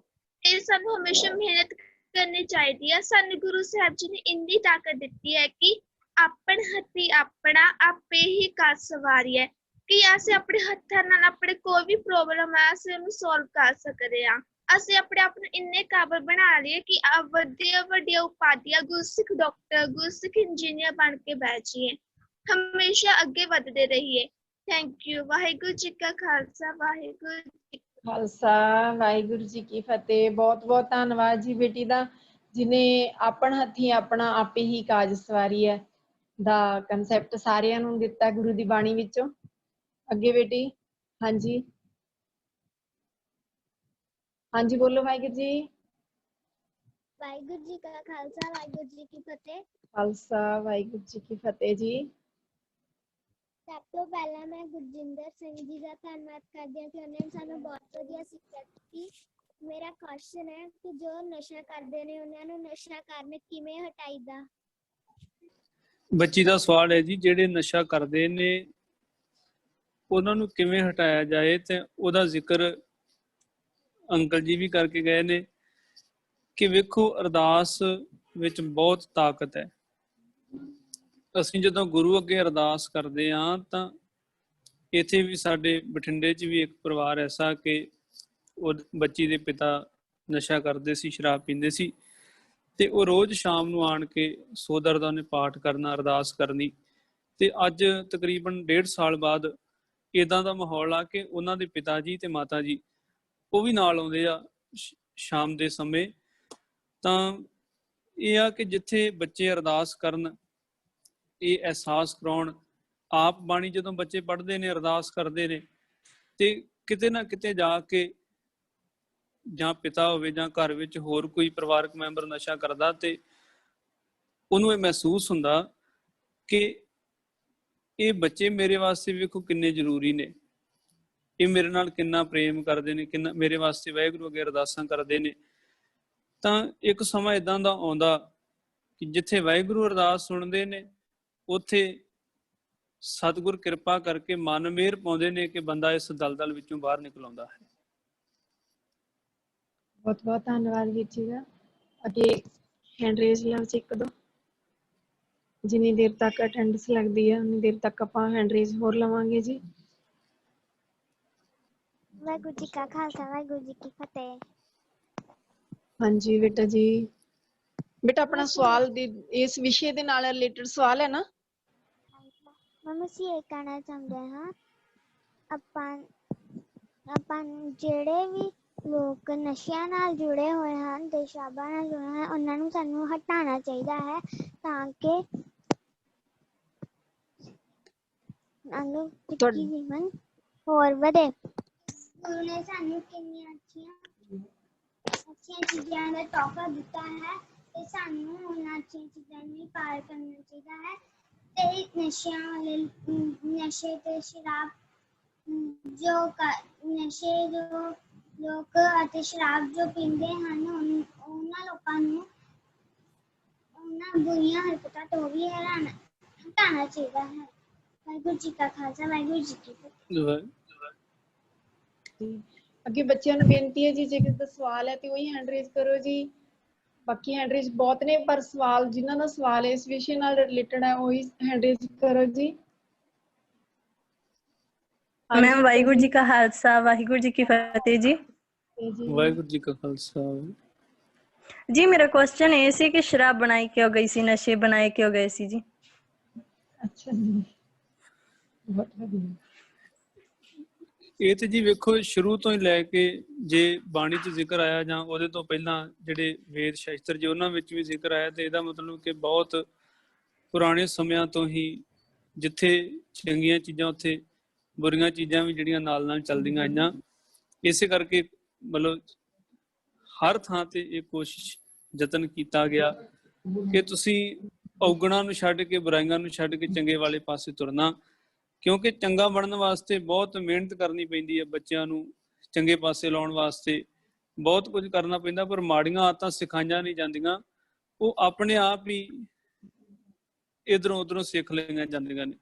ਇਸੇ ਤਰ੍ਹਾਂ ਜਿਹੜਾ ਸ਼ੈਤਾਨੀ ਦਿਮਾਗ ਹੈ ਉਹ ਚੰਗੇ ਪਾਸੇ ਵੱਲ ਤੁਰੇ ਮਤਲਬ ਬਹੁਤ ਔਖਾ, ਪਰ ਜੇ ਉਹਨੇ ਕੋਈ ਏਦਾਂ ਦੀ ਹਰਕਤ ਕਰਨੀ ਹੈ, ਵੇਖੋ ਕੇਵਲ ਸ਼ਰਾਬ ਹੀ ਨਹੀਂ, ਪਹਿਲਾਂ ਸ਼ਰਾਬ ਦਾ ਨਸ਼ਾ ਸੀਗਾ ਸਭ ਤੋਂ ਜ਼ਿਆਦਾ, ਜਾਂ ਹੋਰ ਇੱਕ ਦੋ ਨਸ਼ੇ ਸਨ, ਪਰ ਤੁਸੀਂ ਅੱਜ ਦੇ ਸਮੇਂ 'ਚ ਵੇਖੋ ਕਿੰਨੇ ਤਰ੍ਹਾਂ ਦੇ ਨਸ਼ੇ ਨੇ। ਲੋਕ ਖੰਘ ਦੀ ਦਵਾਈ ਨੂੰ ਵੀ ਨਸ਼ੇ ਦੇ ਰੂਪ 'ਚ ਵਰਤਣ ਲੱਗ ਪਏ। ਹੁਣ ਵੇਖੋ ਦੋਨੋਂ ਇਫੈਕਟ ਨੇ, ਇੱਕ ਪਾਸੇ ਤੇ ਉਹ ਸਾਨੂੰ ਰੋਗ ਤੋਂ ਰਹਿਤ ਕਰਦੀ ਹੈ, ਤੇ ਦੂਜੇ ਪਾਸੇ ਜਦੋਂ ਉਹਦੀ ਵਰਤੋਂ ਜਿਹੜੀ ਹੈ ਉਹ ਨਸ਼ੇ ਦੇ ਰੂਪ 'ਚ ਹੋਣੀ ਸ਼ੁਰੂ ਹੋ ਗਈ ਤੇ ਕੁਝ ਚੀਜ਼ਾਂ ਤੇ ਬੈਨ ਵੀ ਲੱਗੇ ਨੇ। ਇਸ ਕਰਕੇ ਬੰਦੇ ਦਾ ਜਿਹੜਾ ਦਿਮਾਗ ਹੈ, ਸ਼ੈਤਾਨੀ ਦਿਮਾਗ, ਉਹ ਬੁਰੇ ਪਾਸੇ ਵੱਲ ਵੱਧ ਤੁਰਦਾ। ਬਹੁਤ ਬਹੁਤ ਧੰਨਵਾਦ ਵੀਰ ਜੀ ਦਾ। ਅੱਜ ਦੇ ਸਮੇਂ ਵਿੱਚ ਇਹ ਵੀ ਹੈ ਜੀ ਕਿ ਹੁਣ ਸਕੂਲ ਬੰਦ ਨੇ, ਠੇਕੇ ਖੁੱਲੇ ਆ, ਇਹਦਾ ਮਤਲਬ ਸਰਕਾਰ ਨੂੰ ਆਮਦਨ ਹੁੰਦੀ ਹੈ, ਤੇ ਉਹ ਸਰਕਾਰ ਹੈ ਜਾਂ ਪਹਿਲਾਂ ਰਾਜੇ ਹੁੰਦੇ ਸੀ, ਤੇ ਕੋਈ ਵੀ ਨਹੀਂ ਚਾਹੁੰਦਾ ਕਿ ਆਮ ਮਨੁੱਖਤਾ ਜਾਗੇ, ਜਾ ਕੇ ਆਪਣੇ ਹੱਕ ਮੰਗੂਗਾ। ਤੇ ਇਸ ਕਰਕੇ ਨਸ਼ਿਆਂ ਦੇ ਵਿੱਚ, ਲੱਚਰਤਾਵਾਦ ਦੇ ਵਿੱਚ ਇਹ ਆਮ ਸਰਕਾਰਾਂ ਵੱਲੋਂ ਇਹ ਉਪਰਾਲੇ ਹੁੰਦੇ ਆ ਕਿ ਨੌਜਵਾਨ ਪੀੜ੍ਹੀ ਹੈ ਜਿਹੜੀ ਉਹ ਇਸ ਵਿਸ਼ਿਆਂ ਦੇ ਵਿੱਚ ਹੀ ਰਵੇ, ਜਾਗਣ ਨਾ। ਸੋ ਹਾਂਜੀ ਬੇਟਾ ਜੀ। ਵਾਹਿਗੁਰੂ ਜੀ ਕਾ ਖਾਲਸਾ, ਵਾਹਿਗੁਰੂ ਜੀ ਫਤਿਹ ਜੀ। तो मैम गॉड है, मैम वो सारे काम अपने करवाता है ते फिर भी लेखा जोखा क्यों करता है? ਦੁਬਾਰਾ ਬੋਲੋ ਬੇਟਾ ਜੀ।